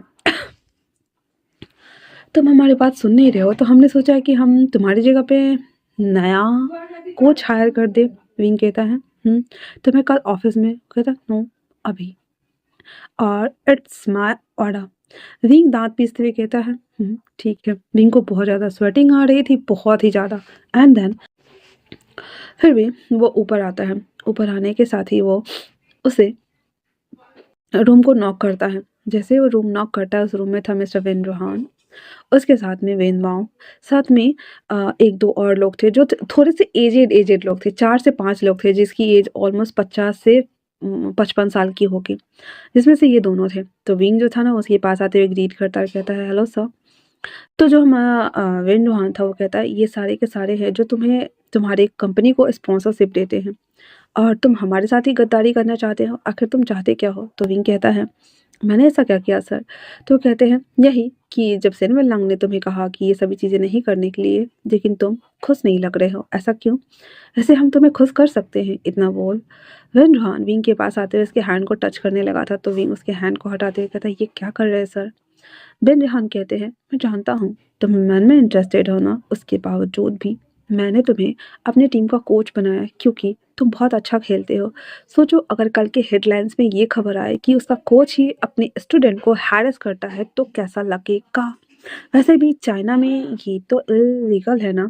विंग ये सुनते ही सदमे में चला गया था। कहता व्हाट? पर मैंने ऐसा कब किया? मैंने ऐसा कुछ नहीं किया। मैं बस बच्चों को सिखाता हूँ, दैट्स इट। और मैं किसी भी बच्चों को गलत नज़र से नहीं देखता क्योंकि सारे बच्चे मेरे लिए बच्चे ही हैं। बेन रोहान कहता है अगर तुम हमारे साथ आराम से सो जाओगे तो हम तुम्हें कुछ नहीं कहेंगे, नहीं निकालेंगे, बल्कि तुम्हें प्रमोट कर देंगे। और अगर तुम नहीं माने तो क्या पता ये कल की ब्रेकिंग न्यूज़ ही ना बन जाए। बिंग कहता है बकवास बंद करिए। इतना बोलकर जैसे ही जाने को होता है वेन रोहान उसे पकड़ के बेड पे पटक देता है जहाँ पे उसके ऊपर आया हुआ था। दो बंदे ने विंग का हाथ पकड़ा हुआ था। विंग पूरी तरीके से छटपटाने की कोशिश कर रहा था। विंग बिल्कुल होशो हवास में था। वेन रोहान उसके शर्ट के बटन को खोलते हुए उसे टच करने की कोशिश कर रहा था। विंग भाई एकदम कमजोर टाइप इंसान थोड़ी है, वो कोच है भाई। विंग कहता है अगर आपने कुछ भी गलत करने की कोशिश की तो मुझसे बुरा कोई नहीं होगा। मैं चुन चुन के आप सबको मार डालूंगा। वेन रोहान कहता है पहले खुद के तो बचा लो। ऐसे मुझे लगा नहीं था कि मैंने सोचा था कि ऐसा क्या होता है गे लोगों के साथ में, पर अब मुझे पता चला उनकी बॉडी बिल्कुल गर्लिश होती है, लड़कियों की तरह सॉफ्ट होता है। पर तुम्हारे हाथ इतने हार्ड कैसे हैं? हाँ, इतना बोलकर उसके हाथ को ना छू रहा होता है। विंग ने एक ग्लास मारता है वेन रोहान का, उसका सीधा थोबरा जाके गिरता है। टेबल होता है ना उसके ऊपर, बेचारे की नाक में लग गई थी, टूट गया था। विंग उन दोनों को एक ही साथ ऐसे पकड़ कर टुन से करता है, अंदर उड़ा देता है। उसके बाद फिर सबको 2-3 मुंह का धरते हुए वेन रोहान के पास आते हुए कहता है अपनी घटिया ट्रिक ना अपने पास ही रखना। वो जैसे ही जाने को होता है कि वेन रोहान गुस्से के मारे नीडल्स लेकर उसके गर्दन में घोंप देता है, लेकिन विंग अपनी कोहनी से उसके ऐसे चेस्ट एरिया पे मारता है जिससे कि वो गिर जाता है। और विंग ना दरवाज़ा बंद करते हुए वहाँ से भागना स्टार्ट करता है। अब उस लिफ्ट से वो नीचे तो आ गया था लेकिन वो लड़खड़ा रहा था। वो लड़खड़ाते हुए नीचे आता है, जहाँ पे वो मैनेजर से टकराता है। मैनेजर उससे कहता है हेलो, हेलो, हेलो, पर वो मैनेजर को धक्का देते हुए बाहर आ जाता है। जब वो बाहर आता है तो उसे समझ नहीं आ रहा था कि वो कहाँ जाए, क्या करे, उसे कुछ नहीं पता था। वो बाहर आते ही नल चालू करता है। बहुत सारा पानी ना अपने ऊपर ले लेता है, लेकिन फिर भी उसे राहत नहीं मिल रही थी क्योंकि वो किचन सेक्शन एरिया से बाहर जा रहा था। फिर उसे बंद करते हुए सीधे बाहर आता है। बाहर जाने के बाद वो रोड पे ना ऐसे क्रॉस करने के लिए ऐसे ना, ऐसे बोल सकते हैं कि ऐसे हिल-डुल के ना टैक्सी रुकाने की कोशिश कर रहा था, लेकिन नहीं रुक रहा था। उसी वक़्त जो वांगजी था, वो वांगजी, क्रिस, वो दोनों ना कुछ खाने का सामान लेने के लिए आए थे क्योंकि जो वांगजी था वो घर पे भी रहता था, लेकिन कभी-कभी मस्ती वगैरह करने के लिए बाहर आ जाता है। तो वो लोग पार्टी करने के लिए ना ड्रिंक्स लेने आए थे और साथ में खाने-पीने का सामान भी। तो जैसे वांगजी ने उसे देखा तो कहता, "hey, hey, wait, wait, wait, wait, bike रोको।" तो क्रिस कहता, "क्या हुआ?" कहता, "अरे रुको ना सही।" फिर वो वापस से यू टर्न मार के उसके पास आते हुए कहता है, "हाय गगा।" विंग उसे देखते हुए कहता है, हेल्प मी प्लीज़, प्लीज़।" वांगजी कहता, "ओह शिट! क्या हुआ आपको?" तो वांगजी ना जब ऐसा बोलकर उसको खड़ा करता है तो उसे देखता है, ओह शिट! ये तो कहता है, आह! इसे कहाँ लेके जाऊँ? तो क्रिस कहता है, मेरे चौल लेके चलो। मतलब कि जो हमारा क्रिस है, वो ऐसी जगह पे रहता था जहाँ पे वीआईपी लोग नहीं रह सकते थे। वो होता है ना लोकल लोगों का छोटा-छोटा 1 बीएचके 2 बीएचके का घर, जो कि लोकल एरिया में बने होते हैं, सिंपल-सिंपल तरीके से। तो वो कहता है ठीक है। फिर बीच में विंग को बिठाता है, क्रिस ड्राइव करता है, वांगजी उसे पकड़े हुए था जहाँ पे जो हमारा विंग था ना पूरी मतलब कंट्रोल कर रहा था अपने आप को और अपने हाथों को बार-बार ना ऐसे मुट्ठी को बंद और खोल रहा था, क्योंकि उसे अनईज़ी फ़ील हो रहा था। उसके बाद वहाँ पे लेके आ रहा था जहाँ पे क्रिस ना भागते हुए चला जाता है रूम ओपन करने के लिए और जो हमारा वांगजी था वो विंग को लेकर आ रहा था जहाँ विंग उसे बार-बार कह रहा था, हेल्प मी, हेल्प मी। ऊपर से जो लाइट्स वगैरह था ना, वो कपड़े ऐसे ना खींच रहा था, तार खींच रहा था, पौधे वगैरह को टच करते हुए वो लोग बढ़ रहे थे, क्योंकि घर के आगे ना कचरा का बॉक्स, शू रैक, तो गमला, ऐसे ही बल्ब, ये सब ना ऐसे, तो वो सब ना हिल-डुलते हुए सब दिखाई दे रहा था विंग को। वो सब चलते-चलते मांगजी क्रिस के रूम में आता है लेकर, जहाँ पे क्रिस उससे कहता है, "मैं बगल वाले रूम में चला जाता हूँ, मैं वहाँ सो जाऊँगा, तुम इनका ध्यान रखना।" तो वांगजी कहता है, "हाँ, ठीक है, ठीक है।" इतना बोलकर विंग को लेकर उसके रूम में आता है। एक ही रूम था जहाँ पे क्रिस रहता था। एक बेडरूम, सामने में किचन, उसी के बगल में टेबल जिसके ऊपर से किताब वगैरह रखा हुआ था और उसी के ऊपर हैंगर जिसके ऊपर वो कपड़े वगैरह टांगता था। बस इतना ही छोटा रूम था उसका। तो विंग को ना वैसे बेड पे पटक देता है और वांगजी दरवाज़ा बंद करने ही जाता है कि विंग अपना सब शर्ट ना खोल दिया होता, पैंट खोल दिया था, नेकेड खड़ा था। वांगजी से देखता है, "कक्का, ये क्या कर रहे हो आप?" विंग कहता है, हेल्प मी, तुमने कहा था कि तुम तुम मुझे लाइक करते हो। उन्होंने मुझे ट्रक ट्रक दिया, please help me, please, please, इससे पहले कि मैं कुछ कर लूँ। वांगजी कहता है, आर यू श्योर ना गगा कि मैं ये करूँ? विंग कहता है, प्लीज़ हेल्प मी, वरना ब्लड ब्लड लेकर आओ, मुझे मुझे ब्लड ब्लड निकालना है। वांगजी कहता है, गा मैं करता हूँ ना। इतना बोलकर वो अपने कपड़े उतारते हुए पहले तो उसे जेंटल किस कर रहा था। विंग कहता है, हाँ, हार्ड हार्ड करो प्लीज़, हार्ड करो प्लीज़। तो वांगजी उसके बाद कहता है, ठीक है। फिर वांगजी हमारा बाइट करना स्टार्ट करता है, जिससे विंग बहुत लाउड मौन कर रहा था। वो आवाज़ क्रिस भी सुन पा रहा था और उन दोनों ने अपने कान बंद कर लिए थे। तो उसके बगल वाला जो कहता है, ये सब क्या हो रहा है? कहता है, "अरे आप मत सुनो, ठीक है ना? उन्हें रख दिया गया है।" कहता, ओह! तो उसका बॉयफ्रेंड है? कहता, फिर वो दोनों आराम से कान बंद करके सोने की कोशिश कर रहे थे। इधर हमारा वांगजी उसकी पूरी बॉडी को, फर्स्ट टाइम था वांगजी का। वांगजी को खुद नहीं पता भाई कैसे करना है, पर उसने अच्छा परफ़ॉर्म किया था। तो उसके ऊपर जैसे वो अपने आप को कनेक्ट करता है तो विंग को थोड़ा पेन हो रहा था, लेकिन विंग बार-बार कह रहा था, नहीं पूरा इन करो क्योंकि मुझे चाहिए और मैं कंट्रोल नहीं कर सकता। वांगजी को डर लग रहा था कहीं ब्लीडिंग वगैरह ना आने लगे, पर जैसे वो इन करता विंग अपने आप ही मूव करने लगा था। मतलब विंग ना खुद ही सब कुछ करने की कोशिश कर रहा था। यहाँ पे वांगजी इसकी हालात देखते हुए उसे बहुत बुरा लग रहा था। फिर उसके बाद जो हमारा वांगजी है वो कंटिन्यूअसली उसे थर्स्ट करना स्टार्ट करता है। जब वो ऐसा कर रहा था तो विंग बहुत लाउड मॉन कर रहा था और वो बार-बार वांगजी, वांगजी, वांगजी ऐसे नाम ले रहा था। स्टार्टिंग में जब वांगजी ने कहा था, जहाँ पे मैंने मोंक वाला सीन एक्सप्लेन किया था, जहाँ पे वांगजी ने विंग से कहा था कि क्या आप मेरा नाम नहीं ले सकते? जहाँ पे विंग ने बस अपनी आँखें बंद कर ली थी और वो बस चुपचाप लेटा हुआ था। जस्ट लाइक कुछ नहीं, तुम्हें जो करना है कर सकते हो। तो अभी जो भी वांगजी हमारा कर रहा है ना, ये सब उसे उस वक़्त याद आ रहा था, ठीक है? जहाँ पे अभी विंग एकदम बेतहाशा उसका नाम लिए जा रहा था, बोले जा रहा था, बोले जा रहा था। तो जो हमारा विंग है वो चिल्लाते हुए उसका नाम ले रहा था, उसके बालों को, उसकी बॉडी को खींचकर उसको भी बाइट कर रहा था एंड देन खुद को भी। तो दोनों सेम वे में जा रहे थे। फाइनली जब वो खत्म होता है तो विंग पसीने से तरबतर था। भांजी उसके ऊपर था, लेकिन विंग वापस से मूव करने लगा था। तो भांजी कहता, गवा इतनी जल्दी नहीं, कम से कम 5-10 मिनट तो रुको, मैं तो मर जाऊंगा। लेकिन विंग नहीं रुकता। फिर वो विंग उसे ऐसे पैशनेटली टच करना, किस करना स्टार्ट कर दिया था। तो फिर थोड़ी देर में क्यों खमा वांगजी भी रेडी हो गया था। देन 2 राउंड, फिर तीसरा राउंड, चौथे राउंड में जाकर वांगजी और विंग बहुत थक चुके थे, बहुत ज़्यादा, और दोनों सो जाते हैं। अगली सुबह जब ऑलमोस्ट 7-8 बजे का अलार्म बजता, क्रिस डोर पीटते हुए कहता, अरे खोल ले रे बाबा, हमें ट्रेनिंग में जानी है, वरना तुम्हारे गग्गा हम दोनों को फेंक देंगे उठा के। तब मंगजी जल्दी से उठता है, विंग के ऊपर ऐसे कंबल फेंक देता है, दोनों ने करी थी। वो अपना चड्डी पहनते हुए डोर ओपन करता है। पैंट पहन चुका था, उसके ऊपर से पैंट पहन रहा था, ठीक है। क्रिस उसे देखते कहता, क्या बात है, रात में क्या क्या चल रहा था भाई तुम दोनों के बीच। तो मंगजी भी लाइक, यार उन्हें किसी ने ड्रग दिया है, हम क्या कर सकते हैं। तो कहता है, तो जा रहा है या फिर यहीं पे रहेगा। कहता है, नहीं, अगर मैं चला जाऊंगा तो ये भाग जाएंगे, फिर मुझे ये मिलेंगे नहीं, मुझे पूछना है कि इनके साथ क्या हुआ है।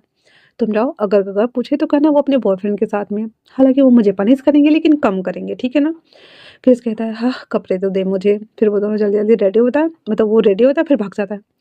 इधर वांगजी उसके लिए चाय बनाता है, बिना दूध वाली, ठीक है, क्योंकि क्रिस के घर में दूध नहीं है। वो चाय बना करके उसके पास लेकर आता है।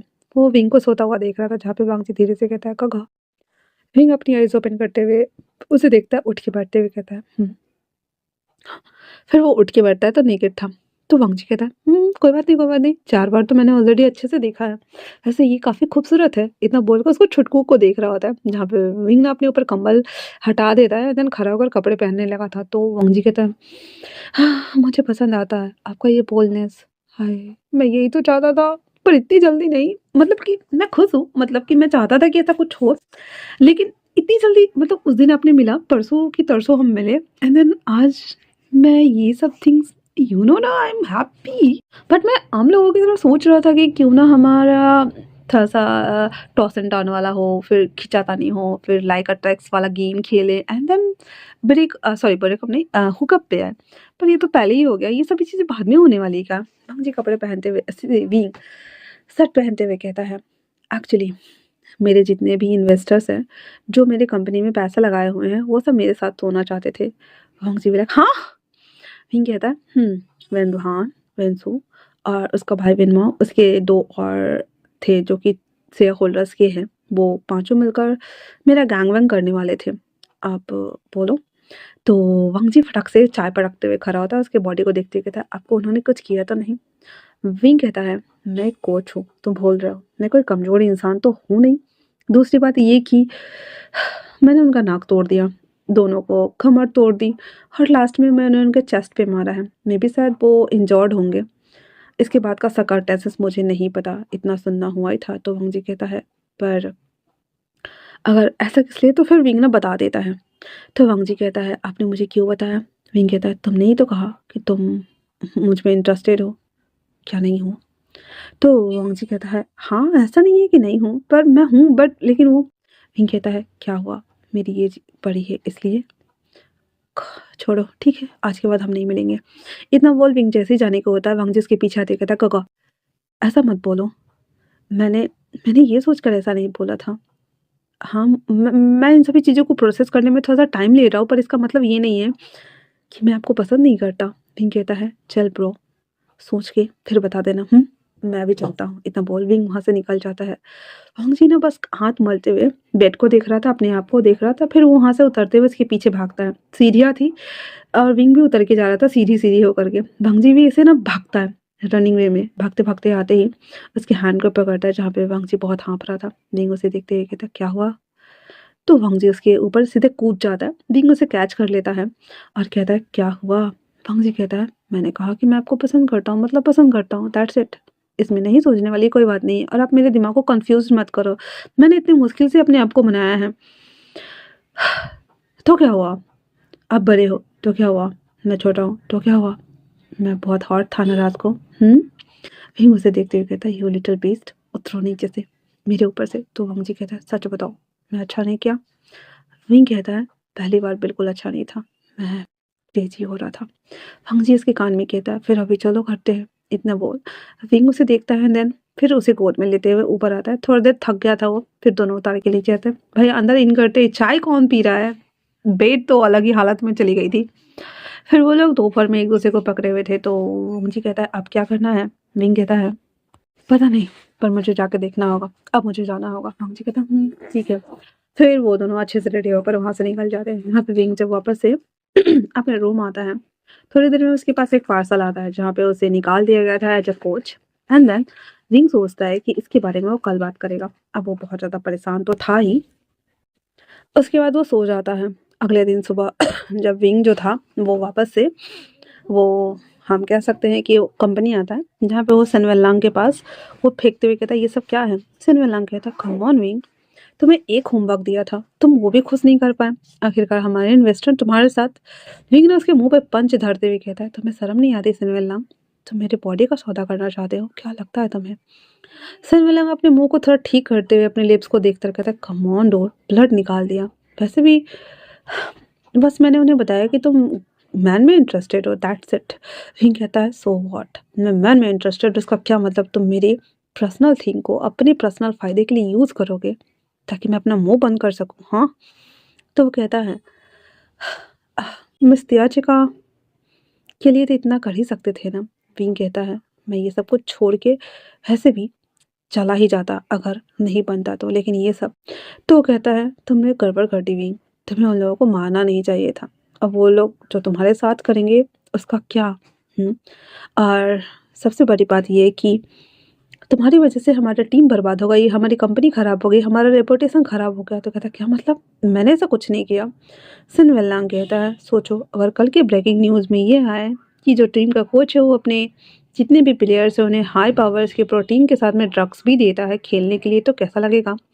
विंग चिढ़ते हुए कहता क्या बकवास कर रहे हो, मैंने ऐसा कुछ नहीं किया है। सिन वेल्लांग कहता ओ कम ऑन, तुम मेरे साथ ऐसा कैसे कर सकते हो विंग? इतना बोलकर वो अपने कपड़े वगैरह उतार देता है और विंग को अपने ऊपर खींच लेता है, जहाँ पे विंग कहता है ये क्या कर रहे हो, क्या कर रहे हो, कर क्या रहे हो?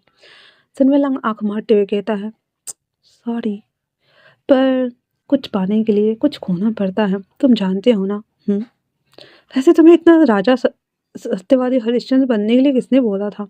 इतना बोल विंग को नाक को मारता है जहाँ पे विंग घुटनों पे आ गया हुआ था अंदर। उसके बाद इन करता है वेन चाओ और वेंजोलियो आते विंग को इतना मारता है, इतना मारता है, इतना मारता है। मारने के बाद उसे बाहर लेकर आता है जहाँ पे मीडिया बुलाई जाती है और मीडिया में सिन वेल्लांग ने अपने आप को ऐसे विक्टिम एज अक्यूज्ड वो वहाँ पे खड़ा करते हुए कहता है कि जो कोच है उसके साथ मेरी बहस हो गई क्योंकि मैंने पकड़ लिया था कि ये मेरे प्लेयर्स को रैंडमली हाई पावर के प्रोटीन शेक के साथ में ड्रग्स दे रहा था, जहाँ पे विंग के ऊपर बहुत सारे फ्लैशेस चल रहे थे, बहुत सारे लाइटें चल रही थी और विंग बस उन सबको झपकाते हुए देख रहा था। वहीं दूसरी तरफ थोड़ी देर में वहाँ पे पुलिस आता है, नन अदर देन हमारे mister Jiang Cheng, sorry Xi Chen. और जो हमारा जियांग चेंग था वो आते ही सबसे सवाल जवाब कर रहा था। वो विंग के पास आते हुए उसे पूछता है क्या ये सब तुमने किया है? विंग कहता है नहीं, मैंने नहीं किया है। जियांग चेंग कहता है तुम्हारे पास प्रूफ है? विंग कहता है नहीं है। जियांग चेंग कहता है मेरी बात तो सुनो। पर तब तक सीचन ने उसके फेस के ऊपर कपड़ा डाला, उसके हाथ में हथकड़ी लगाया और वहां से वो लेके चला गया उसे, जहाँ पे जियांग चेंग बस उसे लेकर जाते हुए देख रहा था और सीचन से कहता है कम से कम मुझे पूछने तो दो। सीचन कहता है जियांग चेंग प्लीज मेरे काम में दखल मत दो। और वहाँ पे सीचन उसे लेकर जा रहा था। विंग के ऊपर बहुत सारे कैमरास थे। बाहर निकलते ही कुछ भाड़े के टट्टू गुंडे बोल सकते हैं, वो सब जो कि विंस ने बुलाए थे, वो सब उसके ऊपर अंडे टमाटर प्याज फेंकना स्टार्ट कर देते हैं। किसी ने चप्पल फेंका था, किसी ने कुछ, और सारे लोग चिल्लाते हुए कहता है इसे निकालो, इसे बाहर निकालो, ये ऐसा कैसे कर सकता है हमारे प्लेयर के साथ में, इसने ऐसा कैसे किया, इसकी हिम्मत कैसे हुई, ये ड्रग्स दे रहा था, ऐसे कैसे दे रहा था। और उसके बाद उसके सबूत के तौर पे ओपीएम डाल दिया जाता है और कहता है ये ओपीएम डाल रहा था, ये ओपीएम दे रहा था सारे प्लेयर्स को। ऐसे बोलते हुए विंग को वैन में डाल दिया जाता है और वैन वहाँ से चली जाती है। उसके जाने के बाद ही जितने भी हॉकी प्लेयर्स थे उन सबको बुलाया जाता है टेस्ट लेने के नाम पर। उन सबके बॉडी में ग्लूकोज बोल करके ओपीएम इंजेक्ट कर दिया जाता है। सारे के सारे प्लेयर के जब टेस्ट रिपोर्ट आते हैं तो ऑब्वियस सी बात है ग्लूकोज के नाम पे बॉडी में ओपीएम डाला गया था, तो ओपीएम की ही रिपोर्ट आएगी। वो रिपोर्ट मीडिया में हाईलाइट कर दी जाती है और सिन वेल्लांग उस रिपोर्ट्स को खुद हाईलाइट कर, हालांकि ये एजेंसी और ये सभी चीज़ें सिन वेल्लांग की ही थी, लेकिन उसे फ़ायदा काफ़ी ज़्यादा हो रहा था इससे कि वो इस चीज़ को करने के लिए रिस्की हो चुका था। ये सब कुछ होने के बाद मिस्तिया चिका से वो मिलियंस के पैसे लेता है और उसके बाद उस सारे प्लेयर्स को सस्पेंड कर देता है। सस्पेंड करने के बाद अपनी एजेंसी को 3 साल के लिए बंद कर देता है, क्योंकि उसके बाद वो वापस उसे खोलने वाला था। इधर जो हमारा विंग है वो पुलिस स्टेशन में था। अब इधर वांगजी और ये सब ना ट्रेनिंग फील्ड में थे, इसे पता ही नहीं कि इधर क्या हो रहा है। तो क्रिस आते हुए उसे कहता है, ब्रो ब्रो ब्रो, उस दिन जिस बंदे को तू अपने घर लेकर आया था उस बंदे के साथ कुछ तो हुआ है। तो वांगजी कहता क्या हुआ है। उसके बाद वांगजी जैसे ही ट्रेनिंग खत्म करके वो लोग आता है न्यूज़ देखने के लिए, ये न्यूज़ देखते हुए उसके पैरों तले जमीन खिसक गई थी। वो ना दर्जन कपड़ा भी चेंज नहीं करता, सीधे पुलिस स्टेशन भागता है, जहाँ पे जियांग चेंग सीजन से लड़ते हुए कहता है मुझे उससे बात करनी है। सीजन कहता है तुम्हारे पास कोई प्रोटोकॉल है, कुछ है जो तुम मुझसे बात कर सकते हो। सीजन की उसे डांट रहा होता है, जहाँ पे जियांग चेंग कहता है मैं एज ए पत्रकार होने के नाते जानना चाहता हूँ कि आखिरकार क्या हुआ है उसके साथ, क्योंकि कभी कभी कुछ चीज़ें दिखती है वो सही नहीं होती है। सीजन तुम समझो ना। उसने कहा कि उसने ऐसा नहीं किया है। तो सीजन कहते हैं जियांग चेंग तुम्हें नहीं लगता कि तुम विक्टिम या किसी के साथ बहुत जल्दी अटैच्ड हो जाते हो, तुम अपना काम करो ना, जाओ यहाँ से। इतना को उससे जाने के लिए बोल रहा था तो वंग जाते कहता गगा मुझे उससे मिलना है। सीजन कहते हैं अब तुम्हें क्यों मिलना है विंग। विंग कहता है वंग जी कहता क्योंकि क्योंकि वो वो वही है गगा जिन मैं पसंद करता हूँ, ऐसा नहीं हो सकता और ये सब झूठ है। तो सीजन कहते हैं क्या झूठ है। हाँ तो वंग जी कहता है क्योंकि क्योंकि इन्हें ड्रग दिया गया था और इन्हें ड्रग दिया गया था और ये मेरे साथ थे। मैं फिर जो वांगजी था ना वो ना चाहते हुए बता देता है कि विंग उसे रोड पे मिला था, फिर उसे वो क्रिस के घर लेके आया। फिर उसका मतलब ये नहीं बताया था कि नाइट स्पेंड किया, बोलता है कि उसको थोड़ा सा पोछ वोछ के था ठीक ठाक करके उसे दवाई दिया गया ताकि वो ठीक हो जाए। तो सीजन कहते हैं वांगजी ये क्या किया तुमने। हाँ मेरी बात सुनो, तुम अपना मुंह नहीं खोलोगे। तो वांगजी कहता है पर गगा मैं क्यों नहीं बोलने वाला, मैं बोलूंगा। मैं मैं पुलिस में कोर्ट में भी गवाही देने के लिए तैयार हूँ। सीजन कहते हैं वांगजी बस करो, ये छोटा केस नहीं है, इसके साथ बहुत बड़ी बड़ी कंपनियां इन्वॉल्व हैं। अर्श जियांग चंग तुम दोनों जाओ यहाँ से। इतना बोलकर उन दोनों को जाने के लिए कहता है, लेकिन दोनों नहीं जा रहे थे ढीठ। सीजन ना चाहते हुए भी कुछ स्पाइस और साथ में डिटेक्टिव को बुलाता है, उन दोनों को वहां से बाहर निकलवाता है। और इधर बाहर आते ही जियांग चंग कहता है वांगजी सच में तुम उसके साथ थे ना। वो कहता है हाँ मैं उसके साथ था, कल दोपहर तक हम साथ में थे, ये सब कैसे हो सकता है। तो वो कहता है हालांकि ये सब अभी का नहीं है, ये रिपोर्ट सबकी है, जब मैच से पहले उन लोगों को प्रोटीन शेक दिया जाता है तब की है। 1 घंटे पहले उन लोगों को प्रिपेयर करने के लिए भेजा जाता है, उन्हें प्रोटीन शेक दिया जाता है ना, उसी वक्त का ये है। वांग जी जब रिपोर्ट वगैरह चेक करता है तो कहता है ये झूठ है। तो कहता है जियांग चेंग फिर प्रूफ लाओ। वांग जी कहता है हाँ मैं प्रूफ लाऊंगा। इतना बोलकर वो उस एजेंसी और ये सभी चीज़ें के से उसके पास पहुंचने की कोशिश करता है। तो दो जो हमारा सिल्वर लंग था वो ऑलरेडी 3 साल के लिए इसे क्लोज डाउन कर चुका था। हालांकि वो अंदर अंदर दूसरी चीज़ पे पहले तो स्पॉन्सरशिप वगैरह जो कुछ भी था उसका थोड़ा बहुत, एक ही चीज़ पे वो लोग काम नहीं करते, बहुत अदर अदर थिंग्स भी होती है ना, तो वो लोग उस पर काम कर रहे थे। तो इस चीज़ को इसने बंद कर दिया हुआ था। तो वहाँ तक उसे वांगजी को पहुँचना, क्योंकि वांगजी का कोई पोस्ट ही नहीं था, वो अभी भी ट्रेनिंग पीरियड में ही था, दैट्स वाई। तो कोई पोस्ट ना होने की वजह से वांगजी अपना हाथ पर मारने के बावजूद भी किसी रिसोर्सेज तक नहीं पहुँच पाता है। इधर विंग वो पुलिस स्टेशन लाया जाएगा था, उसे वापस से उसे सेल में डाल दिया गया था। एक रात तो वो सेल में रहता है, अगले दिन उसे वहाँ से निकाल कर जब बाहर लेके जा रहे होते हैं वैन में डालने के लिए, तब उसके ऊपर फिर से वो अंडे और चप्पल वगैरह बरसाए जाते हैं। और उसके बाद एक ने तो उसके ऊपर चाकू से हमला भी कर दिया था। वो बस तमी पकड़े हुए खड़ा उन सबको देख रहा होता है और उसके बाद अपने आप से कहता है तुम सबको मैं नहीं छोड़ने वाला। फिर वो वैन में बैठ जाता है। वैन में बैठने के साथ ही वो जेल में चला जाता है। बहुत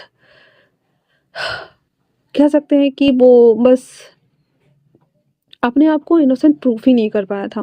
जब वो जेल में आता है तब वहाँ पे उसे कुछ कैदी जो होते हैं वो विंग के साथ में थोड़ी बहुत बदतमीजी करने की कोशिश करते हैं, लेकिन विंग हमारा उन सबको कूट पीट के बराबर कर देता है। वो अकेले ही अपने सेल में रहता था। अब फर्स्ट दिन आते ही विंग ने बाकी से लड़ाई कर लिया था, सबको पीट भी दिया हुआ था, तो सब लोग उसके पास जाने से थोड़ा डर रहे थे और विंग को कोई बुली करने की हिम्मत भी नहीं कर रहा था। उसके रूम में जितने लोग भी रह रहे थे वो सब के सब उसे देख रहे थे। 1 महीने के अंदर उन सब से विंग की दोस्ती हो जाती है। वो सब बताते हैं कि अगले 6 महीने में वो सब रिहा हो जाएंगे। विंग वो भी बोलता है कि हाँ 6 महीने बाद उसे भी रिहा कर दिया जाएगा। इतना बोलकर वो वहाँ पे थे और उसे पैसे भरने थे। जब 6 मंथ बाद विंग वहाँ से निकलता है तो उसकी अभी तक की जितनी भी जमा पूंजी थी, जो कि थोड़े बहुत कम पड़ रहे थे, फिर भी वो मैनेज करते हुए वो सारे पैसे जमा कर देता है। विंग मेंटली टूट चुका था, फिजिकली हार्म हो चुका था और उसके पास जितने भी सेविंग्स थे, पैसे थे, वो सब खत्म हो चुका था। फिर भी वो अपना हिम्मत करते हुए उन सब से एक दूसरे से को जानते हुए थे। इसके बाद वो अपने घर आता है। जब वो अपने घर आता है तो लोग उसे अजीब तरीके से, क्योंकि विंग का जो घर था वो रिहायशी इलाका में था और उसके पास छोटे-छोटे बंगले टाइप के इलाका जो घर होते हैं ना, छोटा-छोटा बंगलो टाइप से, वहाँ था। तो वहाँ के लोग ना विंग को अजीब नज़रों से देख रहे होते हैं, अजीब तरीके से। हाँ, विंग जब ये समझ पाता है तो वो वेंडर ढूँढता है। वेंडर ढूँढने के बाद अपने हाउस को सेल करता है। उसके पास जो भी पैसे थे उसे अपने अकाउंट में डलवाता है और उसके बाद वो सीधा वहाँ से जाना चाहता था, लेकिन जाने से पहले वो एक बार वांगजी से मिलना चाहता था। इसलिए वो वांगजी से मिलने के लिए पहले तो पुलिस स्टेशन आता है, जहाँ पे सीचन उसे देखते हुए कहता है, "तुम्हें किससे मिलना है?" तो विंग बताता है कि उसे उसके भाई से मिलना है, क्योंकि जब वांगजी से लड़ाई करने आया था, तो विंग ने उसे देखा था सेल में से कि ये दोनों मतलब एक-दूसरे से लड़ रहे हैं, मतलब एक-दूसरे को जानते हैं। तो सीजन उसे कहते हैं, "मेरे भाई से दूर रहो।" अब जाकर विंग को एहसास होता है कि वो लड़का इसका भाई है। इसलिए वो उसे कुछ नहीं बोलता और कहता है ठीक है। फिर वो बिना मिले वांगजी से वहाँ से सीधे निकल जाता है। विंग जब वहाँ से जा रहा होता है वापस से, तो वांगजी जो कि उसे पता था कि विंग की रिहाई होने वाली है, उसने पता किया हुआ था। वो पुलिस स्टेशन आता है, जैसे विंग को क्रॉस करते हुए देखता है, वो बाइक पर से ऐसे कूदते-कूदते उसके पीछे भागते हुए जाता है, हाथ मोड़ता है उसे और गले लग जाता है। जहाँ पे विंग को राहत हो रही थी, उसे अच्छा लग रहा था और वांगजी उसे कहता है, "काका, आप कहाँ जा रहे हो? आप मुझसे मिलना नहीं चाहते थे क्या?" भीम उसे कहता है, "मैं यहाँ से बहुत दूर जा रहा हूँ। अब इस शहर में मेरा कोई नहीं है। मेरी वज़ह से सब कुछ बिगड़ गया, बर्बाद हो गया, है ना?" तो हमारा जो वांगली था उसे कहता है, "आपको कहीं जाने की ज़रूरत नहीं है। आप मेरे साथ रहो ना प्लीज़। आपको पता है मेरी जॉब लग गई। मैं इंस्पेक्टर बन गया।" तो विंग उसे देखता है, उसके गालों को केयर्स करते हुए कहता है, "हमारा रिश्ता यहीं तक का था।" वांगजी कहता है, "यहाँ तक का नहीं था। प्लीज़ मत जाओ। मैं आपके बिना नहीं रह सकता। अगर आपने मुझे छोड़ के जाने की कोशिश भी की तो मैं मैं कैसे रहूँगा? हमारे बीच कुछ स्टार्ट ही नहीं हुआ है तो एंड कैसे हो जाएगा?" बंगजी उसे देखकर कहता है, "मैं यहाँ रह के क्या करूँगा? सब लोग मुझे अजीब नज़रों से" विंग कहता है, "मैं कुछ नहीं सुनना चाहता, मेरे साथ चलो।" इतना बोल के इसके पास आते ही कहता है, "तू अंदर जा, मैं तेरा बाइक लेके जा रहा हूँ।" विंग को अपने पीछे बिठाता है। बंगजी उस बाइक से लेते हुए उसे एक कैफेटेरिया, ओपन कैफेटेरिया था, वहाँ लेकर आता है, उसे बिठाता है। और कहता है, "काका, मुझसे प्रॉमिस करो, आप मुझे छोड़कर कभी नहीं जाओगे।" विंग कहता है, "मैंने मन बना लिया है।" भंगजी कहता है, "एक शर्त पे, जाने से पहले आपको मुझसे शादी करनी होगी।" इतना सुनना हुआ ही था तो विंग कहता है, "क्या?" भंगजी कहता है, "मैंने आपसे प्यार किया और मैं आपके साथ रहना चाहता हूँ। अगर आप नहीं भी रहेंगे तब भी मैं आपके बिना ही रहना चाहता हूँ। ठीक है, मैं नहीं चाहता कि मेरी लाइफ में कोई और है।" विंग कहता है, "ये बचपना है।" भंगजी कहता है, "आप ऐसे तो बिल्कुल भी नहीं जाएँगे, चाहे कुछ भी हो जाए।" वांगजी ये बोल रहा होता है तो विंग कहता है, "ऐसा क्यों करना चाहते हो?" विंग कहता है, वांगजी कहता है, "आप कहीं भी चले जाए दुनिया के किसी कोने में, जिस दिन मुझे आपकी याद आएगी मैं आपके पास आऊँगा। ये मेरा नंबर है, मैं आपको कॉल या मैसेज कर दूँगा। अगर आप कॉल उठाए तो ठीक है, नहीं तो मैं मैसेज कर दूँगा आपको। आप हमेशा फ़ोन ऑन रखेंगे और मैं आपकी लोकेशन को ट्रेस कर लूँगा।" इतना बोलना हुआ ही था तो वो कहता है, "बटन वाले फ़ोन से लोकेशन ट्रेस नहीं होते।" तो वो कहता है, "मैं आपको बटन वाले फ़ोन नहीं दे रहा हूँ, मैं आपको ये फ़ोन दे रहा हूँ।" वो उस समय फर्स्ट टाइम पे रेडमी फ़ोन लॉन्च ही किया गया था चाइना में और वांगजी ने अपनी पहली सैलरी से उस फ़ोन को खरीदा था, जिसे देखकर विंग कहता है, "ये फ़ोन मुझे चलाने नहीं आता।" वांगजी उसे कहता है, "बस बेसिक है, इसे कॉल जाएगा और यहाँ मैसेज आएँगे।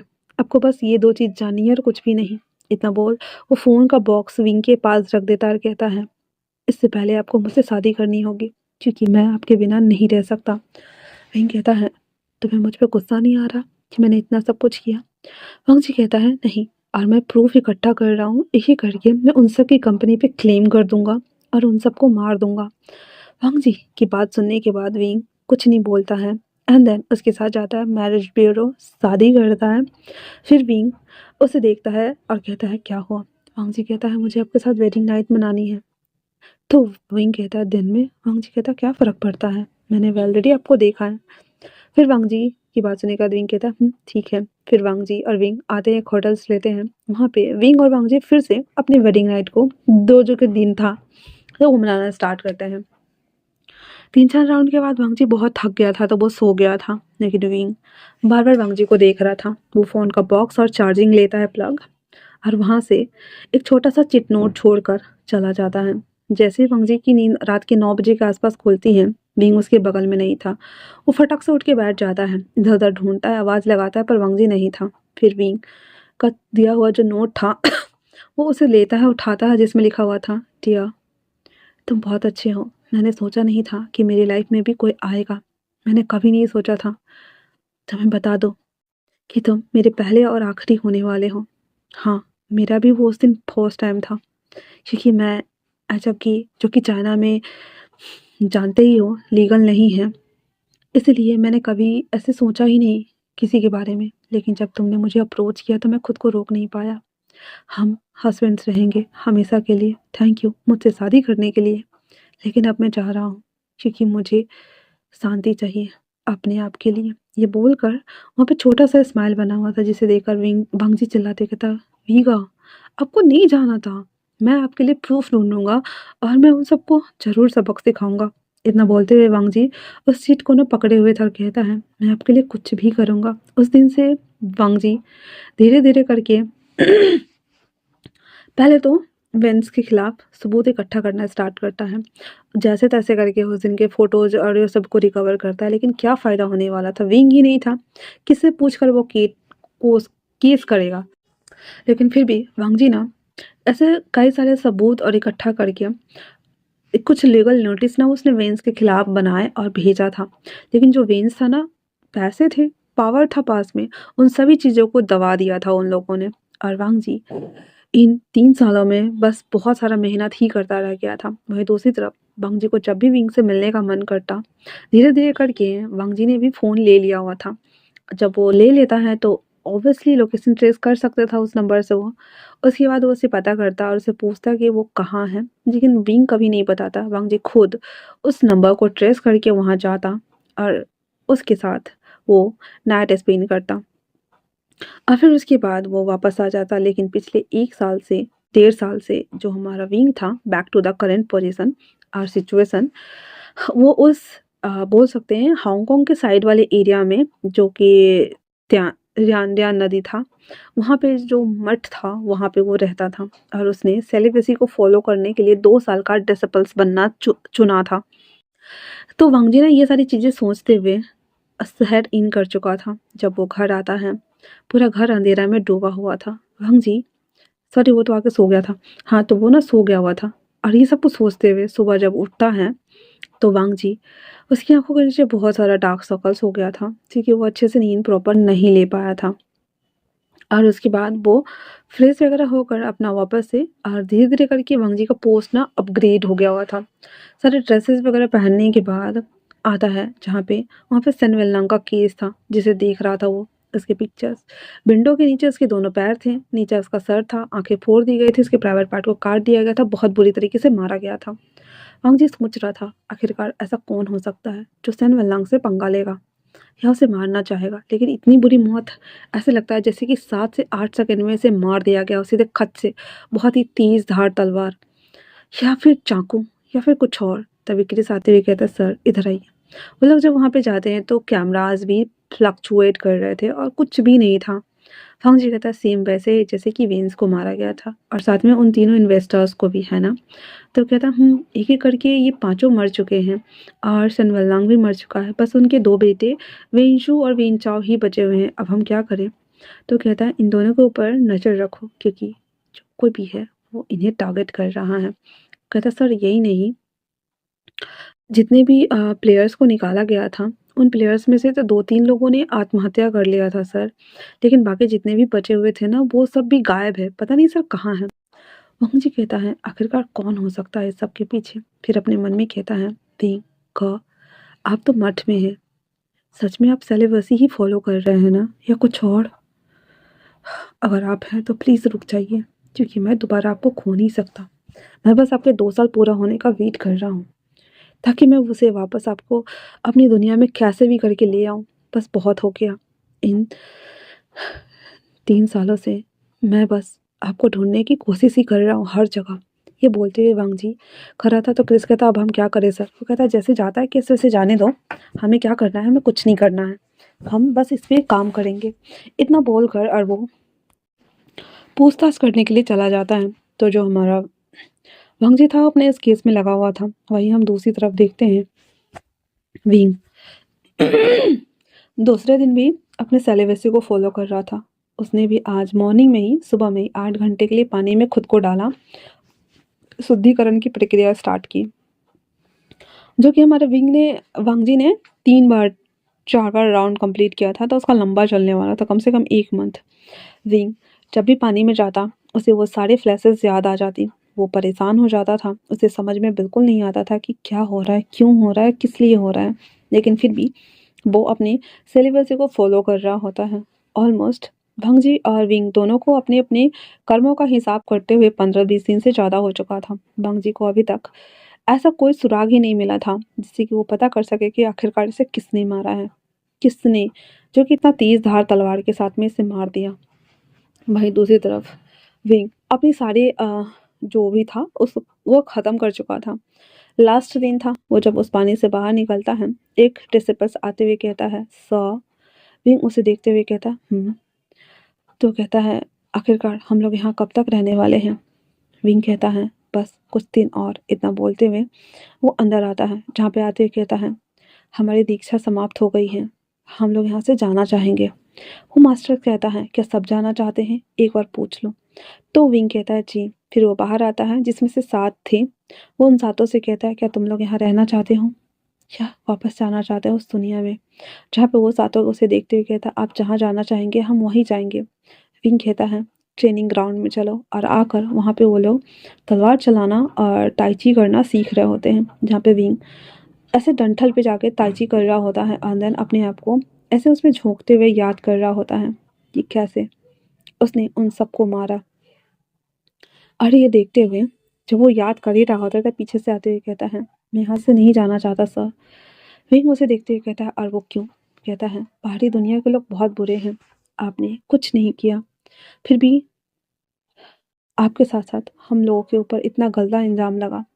3 साल के लिए एजेंसी को बंद कर दिया गया। उसके बाद किसी एजेंसी ने हमें नहीं लिया, हमारे परिवार के साथ टॉर्चर हुआ, और यहाँ तक कि हम लोगों को बहुत अजीब नज़रों से देखा जाने लगा सर। क्या करेंगे उस दुनिया में जाकर जहाँ पे मान सम्मान हम सब कुछ खो चुके हैं, बिना गलती की सज़ा भुगत रहे थे बिस किसी और के लिए। विंग कहता है क्या कर सकते हो, जब आप गलती करते हो तो आपको पता होता है कि आप गलत हो, लेकिन जब आप गलती नहीं करते हो लेकिन फिर भी लोग आपको गलत समझे तो आपको नफरत हो जाती है खुद के अस्तित्व से और दुनिया के अस्तित्व से। हालांकि सब एक मिथ्या है, लेकिन फिर भी हमें अपने इमोशन के ऊपर, अपनी भावनाओं के ऊपर कंट्रोल करना चाहिए। कोई ना, तुम यहाँ रह सकते हो।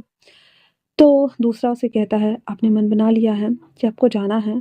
तो कहता है हाँ, क्योंकि कुछ और है जो मुझे पूरा करना है और मैंने उससे वायदा किया है तो मैं नहीं तोड़ सकता। आफ्टर ऑल वो मेरा हस्बैंड जो है। इतना बोलकर विंग आहें भरता है और वापस से अपने ट्रेनिंग में लग गया हुआ था। ऑलमोस्ट 1 मंथ बाद विंग, रात का टाइम था, वो मास्टर से अलविदा लेता है और कहता है मैं जा रहा हूँ। उसके मास्टर्स कहते हैं यहाँ लौट कर वापस तो नहीं आओगे। तो विंग उसे देखते हुए कहता है अगर मैं धर्म पथ पे चलता तो मैं सब कुछ त्याग कर इसे अपनाता, क्योंकि ये बहुत शांति देने वाला था, लेकिन कुछ चीज़ें अधूरी हैं मास्टर। इतना बोल विंग उसे ग्रीट करता हुआ वहाँ से निकल जाता है। जंगल से होते हुए वो बाहर आता है। एक कमरा था, एक घर बोल सकते हैं, जो कि बंद पड़ा था। उसे खोलता है। खोलने के साथ ही उसमें से ब्लैक कलर का ड्रेस निकालता है। निकालने के साथ वो पहनता है। नीचे फल्लर पिजामा, ऊपर टाइट चुस्त हाफ कलर का बंडी, बाजू पूरा खुला हुआ, पीछे तलवार 2 एक साथ डालता है। चेहरे पे मास्क और माथे पे ब्लैक हैट कपड़े से बनाता है। बनाने के बाद आंखों में काजल, हाथ में एक धागा बांधता है, तांत का धागा, जिससे कि कट सकता है कुछ भी चीज़। चाकू पैरों में डालता है। जूता मोजरी टाइप का पहनता है। एंड देन वहाँ से वो सीधे टैक्सी लेता है। उसके ऊपर उसने ओवरकोट डाला और कैट पहना, जिससे कि उसकी पूरी बॉडी ढक गई थी, आंखें दिख रही थी। मास्क होने की वजह से कोई डाउट नहीं कर पा रहा था कि भाई मतलब क्या पहना है इसने। वो टैक्सी लेकर वहाँ बैठता है। वहाँ बैठने के साथ ही एक जापानी रेस्टोरेंट वहाँ आता है। आने के साथ ही वो चाय ऑर्डर करता है। मास्क हटाकर वो चाय पीता है। पीने के साथ ही बगल वाले कमरे की आवाज़ सुनता है, आंखें बंद करते हुए। जहाँ पे वो सुन पा रहा था कि मिस तिया चिका जो कि अपनी टीम की लोग करके बहुत ज़्यादा खुश है और उनकी टीम को स्पॉन्सर्स करने के लिए हांगकांग से और चाइना से भी बहुत सारे लोग उन्हें प्रमोट कर रहे हैं। फिर वो लोग बात करने लगे थे कि अभी जस्ट मिस्टर सेन वेलनांग का मर्डर हुआ है, वो भी 2 मंथ पहले, पता नहीं किसने किया है। वो सारी बातें सुनने के बाद विंग वहाँ से सीधे बाहर निकलता है और वो एक पेड़ के पीछे जाके छुपा हुआ था। फिर एक टैक्सी में मिस तिया चिका उसके पीछे, टैक्सी नहीं कार, कार उसके पीछे बहुत सारे कार्स थे, वो सब उसमें ऐसे बैठ जाते हैं। फिर उसके साथ वो कार निकल जाती है। विंग वो भी वापस से एक टैक्सी लेता है, उसका पीछा करने लगता है। पीछा करते हुए वो उसे देख रहा था। एक बहुत बड़ा कह सकते हैं विला टाइप का घर था, उसके अंदर मिस तिया चिका की कार चली जाती है। विंग उस टैक्सी को पीछे ही रोक देता है, उसे पैसे देता है और वो वहाँ से चला जाता है। विंग वहाँ से पैदल आकर सीधे फांदता है, फांदते हुए पेड़ पे चढ़ता है। इस पेड़ से उस पेड़, उस पेड़ से उस पेड़ कूदते हुए वो उस छत के ऊपर बैठा हुआ था जहाँ पे मिस तिया चिका आकर के सबसे बात कर रही थी। हॉल में वो सुनने की कोशिश कर रहा था। उसे एक वॉइस सामने और लगी और वो था वेंजुलियो की वॉइस। यह सुनकर जो हमारा विंग था उसके गुस्से का पारा बहुत चढ़ गया हुआ था। उसने मेन स्विच को काटने के लिए नीचे उतरा, ढूंढा और उसे काट दिया। पूरे पैलेस में अंधेरा हो गया था। विंग धीरे धीरे करके उसके अंदर गया। विंग ने जो मोजरी पहनी थी उसमें आवाज़ बिल्कुल नहीं होता है। सभी लोग मेन स्विच को ऑन करने ही वाले थे लेकिन सारे स्विच फ्लक्चुएट होने लगे थे, क्योंकि जब भी एक एसेसेंस जो कि ग्रीड एसेसेंस होते हैं, एक ऐसे एसेसेंस जिन्होंने अगर धम्म पद अपनाया है लेकिन उसके साथ में वो नास्तिक चीज़ों को भी कर रहा है, तो उससे नेगेटिव एनर्जी पैदा होती है और वो बॉल्स को भी अपनी तलवार से काटता था और तार को भी, जिससे कि फ्लक्चुएशन स्टार्ट हो जाता था। तो जैसे जैसे इन कर रहा था, जितने भी वायर तार बल्ब वगैरह थे वो सबको काटे काटे अंधेरा करते हुए अंदर आता है। आते ही सबसे पहले तो वेंजुलियो उसके पैर को काटता है जिससे कि घुटने पे आ गया था, पर वो सीधा उसके गले में वो रस्सी डालकर खींचता है। 2 सेकंड में वो दैट इधर मिस चिया चिका चिल्लाते हुए उसे देखती है बस आंखें और कहती है कौन हो तुम। लेकिन उससे पहले ही विंग उसके अपने हैंड से उसके दोनों आईज फोड़ डाले थे और उसके लिप्स के ऊपर हाथ डालता है ब्लड वाला, और उसके बाद उसके लिप्स के दांत जितने भी थे ना उसको तोड़ दिया था। उसके बाद उसके हाथ जो था उसे उल्टा करके मोड़ देता है, तोड़ देता है और फिर उसकी बॉडी को सीधे सोफे पे लेटाता है और अपनी तलवार से एक ही बार में खच, और वो पहले भी मतलब ऐसे दर्द में थी, दूसरी बार में विंग ने मार डाला। उसके बाद वो बाहर आते हैं, जितने भी गार्ड्स थे उन सबको गाजर मूली की तरह से विंग ने कचर डाला। कचरने के बाद वो वहां से कूदते हुए पेड़ पे से, पैदल नहीं पेड़ पे से, पेड़ टू पेड़ कूदते कूदते कूदते कूदते 2 से 3 किलोमीटर रेंज के तक वो बाहर जाता है। ठीक है, उसके बाद वो जंगल में गायब हो जाता है। 1-2 गार्ड बच गए थे तो बाद में पुलिस बुलाई जाती है। वांगजी और क्रेस, शुयांग, सी चेन जितने भी बड़े थे वो सब आते हैं, फोरेंसिक टीम्स आती हैं। बॉडी को देखने के बाद सभी लोगों को उल्टियाँ हो रही थी, किसी को समझ ही नहीं आ रहा था कि आखिरकार इसने किसने इसे ऐसे काटा होगा, किसने। वांगजी ये सभी चीज़ें जब कर ही रहा होता है तो अचानक से उसे एक लॉकेट दिखाई देता है, जिसे देखते ही वो चौंक गया था क्योंकि ये वही लॉकेट था जो कि विंग के गले में था। वंग उस लॉकेट को चुपचाप अपने पॉकेट में डाल लेता है एंड देन वो सभी चीज़ें करवाने लगा था। विंग उन सभी चीज़ों को देखते हुए वापस से वहाँ से वो चला जाता है। जितने भी कपड़े वगैरह थे उन सब को नदी किनारे लाकर जलाता है। सारे एसेसिन्स वाले कपड़े सब कुछ, वापस से जितने भी आर्म्स वगैरह थे ना उन सबको पोटली बनाते हुए एक पेड़ के कोह के अंदर डाल देता है और उसे उस पेड़ को कोह को बंद कर देता है। हालांकि वो पहले भी ऐसा कर चुका था कई बार, दैट्स वाई। और वो सारे राख को उठा करके उस पानी में विसर्जित कर देता है और उस जगह पे वो नया घास खरीद कर कल सुबह में लगाने वाला था ताकि पता न चले कि यहाँ पे कुछ जला है। विंग जो था ना उसी के बगल वाले जो हम कह सकते हैं एक ट्रम्प यार्ड था, उस ट्रम्प यार्ड में जाकर सो जाता है। सुबह सुबह वो उठता है और ऐसे नर्सरी फार्मिंग के लिए बहुत सारे बीज सीड्स घास होते हैं ना, वहाँ जाकर वो घास खरीदता है। खरीद कर उस जगह पे लाकर उसे उतना दूर में बिठा देता है। एक्स्ट्रा जो था वो नदी में फेंक देता है, तालाब में। उसके बाद वहाँ से वो अपने लिए कपड़े खरीदने के लिए जाता है। कपड़ा खरीदता है और एक हैट भी, बिग बिग बोल सकते हो, जिससे कि उसे मतलब पता ना चले कि वो मॉन्क है या व्हाटएवर जो भी। उसके बाद वो बिग लगाता है, रेडी होता है अच्छे से और वो एक कैफेटेरिया में आकर बैठा हुआ था जहाँ पे न्यूज़ चल रही थी कि जापान की जो सेल होल्डर है, जिनका खुद की एजेंसी चलती है और जो प्लेयर्स को हायर्स करवाते हैं, मिस त्याचिका, उनकी कल रात ही संदिग्ध तरीके से मौत हो गई थी चाइना में। वो मीटिंग करने के लिए आए हुए थी कुछ काम के सिलसिले में। और वेन्स के बड़े बेटे बेंजोलियो, पहले तो उनके अंकल और उनके पापा का डेथ हुआ, फिर अब उनके बड़े बेटे का डेथ हुआ। ये सारी न्यूज़ वहाँ पे चल रही होती है और विंग ना चुपचाप से उन सारी चीज़ों को देख रहा होता है। पुलिस वैन्स और कार सभी चीज़ें हाई अलर्ट में थी। उसके बाद विंग चुपचाप से एक हम कह सकते हैं रेंटल अपार्टमेंट लेता है, बहुत सस्ता वाला, और वहाँ पे जाकर वो आराम कर रहा होता है क्योंकि उसे अब एक और को निपटाना था, दैट्स इट। ये सब कुछ जब कर ही रहा होता है तो वांग जी विंग को कॉल करता है। विंग उस नंबर को देख रहा था अपने हाथ में लिए हुए, जिसके ऊपर रोशनी पड़ रही थी, लेकिन विंग कॉल नहीं उठाता है एंड देन वापस से उसे रख देता है। विंग को नहीं पता है कि वांग जी ने इस फ़ोन में ना ट्रेस करने के लिए ट्रेसर डाले हुए हैं ताकि वो उसे ट्रेस कर सकता है। वांग जी ऑलमोस्ट शाम के टाइम पे सारा काम ख़त्म करने के बाद सीधे उसे ट्रेस करने के लिए बोला था, तो केस उसे ट्रेस करके दे देता है। वांग जी उस अपार्टमेंट के बाहर था और उस अपार्टमेंट को नॉक करता है। बींग पहले तो सदमे में ही चला गया था कि उसके अपार्टमेंट को कौन नॉक कर रहा है।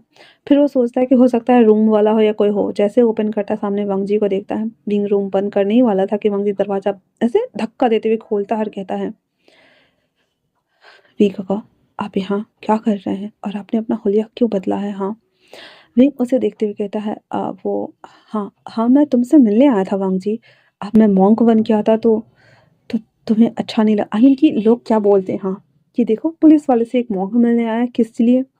रांग जी उसे देखते हुए कहता है, आप मुझसे कुछ छुपा तो नहीं रहे हैं ना? पिंक कहता है, नहीं, मैं क्यों छुपाऊंगा वांग जी। ऐसे भी 2 मंथ बाद मिल रहे हैं, तुम्हें नहीं लगता कि तुम्हें मेरे साथ सोना चाहिए? हाँ। इतना बोल वांग जी की तरफ ना विंग बढ़ता है तो वांग जी कहता है, काका आप पहले वैसे फॉलो नहीं कर रहे हैं क्या? विंग कहता है, मैं कल कर लूंगा। कितना सवाल करते हो वांग जी, तुम्हें करना है या नहीं, या फिर तुम जा सकते हो। इतना बोल वांग जी को खींच के बाहर कर रहा होता है तो वांग जी कहता है, काका आप मुझसे कुछ छुपा तो नहीं रहे हो ना?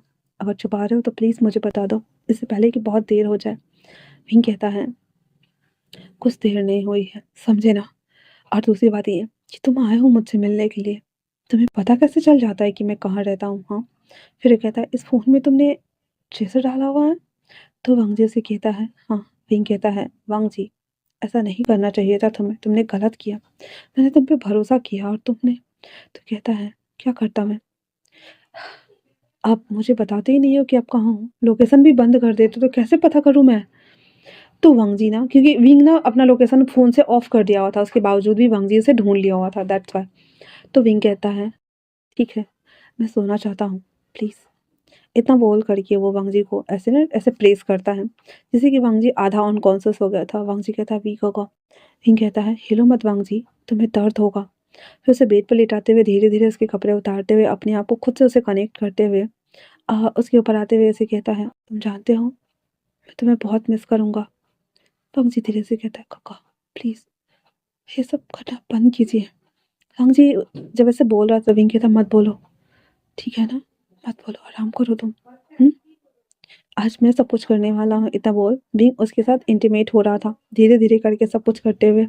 लेकिन वांग जी जो था ना, वो उसे हटाने की कोशिश कर रहा था। वांग जी को फ़ील हो रहा था ये सारे सेंसेशन, लेकिन वांग जी हाथ मूव नहीं कर पा रहा था, बॉडी मूव नहीं कर पा रहा था। ये सब कुछ करने के बाद वांग जी के ऊपर विंग लेटा हुआ था, एक ही बार किया था उसने। उसके बालों को केयर्स करते हुए कहता है, ये हमारी आखिरी है। तुमने कहा था ना कि कभी ऐसा आएगा जब मैं तुम्हें देखूँगा। देखो, आज मैं पूरा टाइम तुम्हें देख रहा था। ये अलग बात है कि तुम्हें बस वो सब कुछ महसूस नहीं हो रहा होगा। कोई नहीं, लिटिल डेविल बेस्ट, अपना ध्यान रखना, क्योंकि आज के बाद हम कभी नहीं मिलने वाले। ये हमारी और तुम्हारी आखिरी मुलाकात होने वाली है। इतना बोल विंग उठता है, धीरे-धीरे कपड़े पहनता है, जाते हुए उसके फोrehead पे किस करते हुए कहता है, और दूसरी बात ये,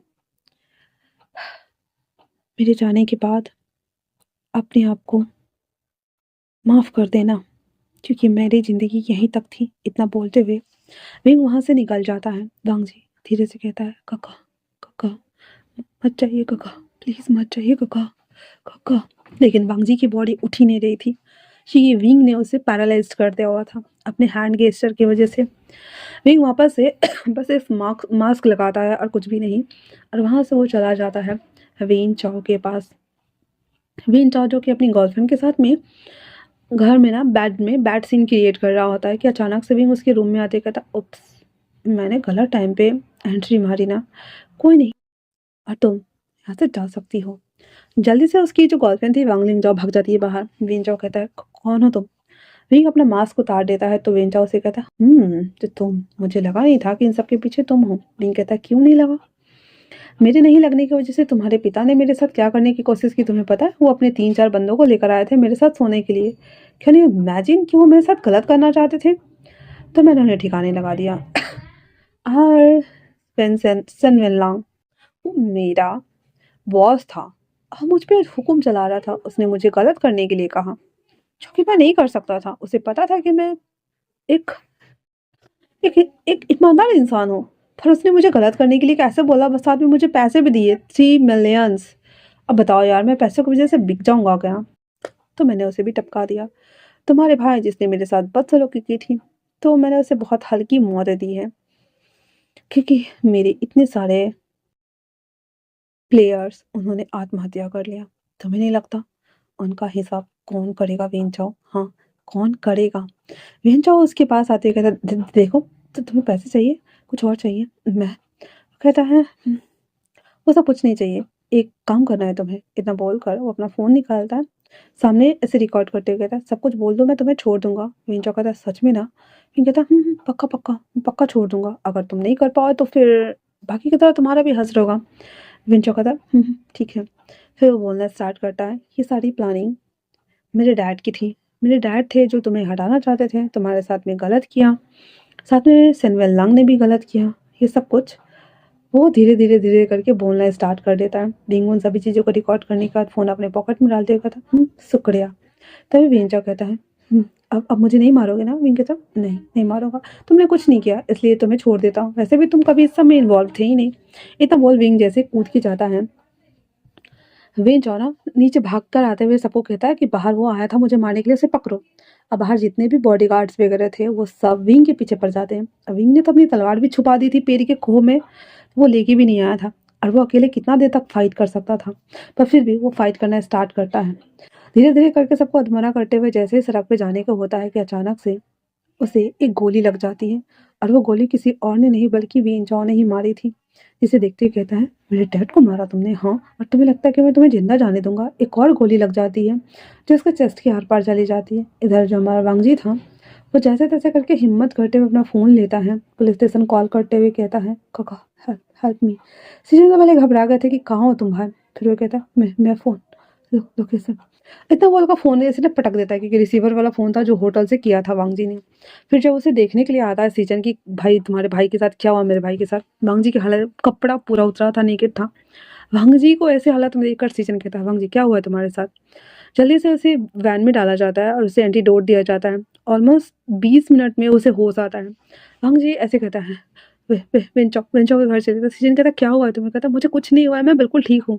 सीजन कहता है, तुम्हारे कपड़े को। कहता है, ये सब बताने का टाइम नहीं है, पर इतना जान लीजिए कि मेरे साथ कुछ गलत नहीं हुआ है। जो कुछ भी हुआ है हम दोनों की मर्जी से हुआ है। सीजन कहता है, हम दोनों? फिर कहता है, डोंट टेल मी वांगजी कि ये सब विंग ने किया है। वांगजी कहता है, गा प्लीज। वो लोग जब तक आते आते तब तक विंग वांगजी के वैन के सामने ही में धीरे धीरे करके घुटनों पे आके बैठ रहा था। उसकी बॉडी से ब्लड जा रहे थे। विंग अपने चेस्ट पे हाथ लेकर अपने हाथ को देख रहा था जहाँ से ब्लड जा रहा था। वह जैसे रुकता जीप था रुकता है, वांगजी उसमें से कूदते आते कहता, विंग विंग विंगा विंगा विंगा। फिर विंग उसे देखते हुए अपने हैंड्स को उसके गालों से ऐसे चिक्स को छूते हुए कहता है, वांगजी, मेरा बदला पूरा हुआ।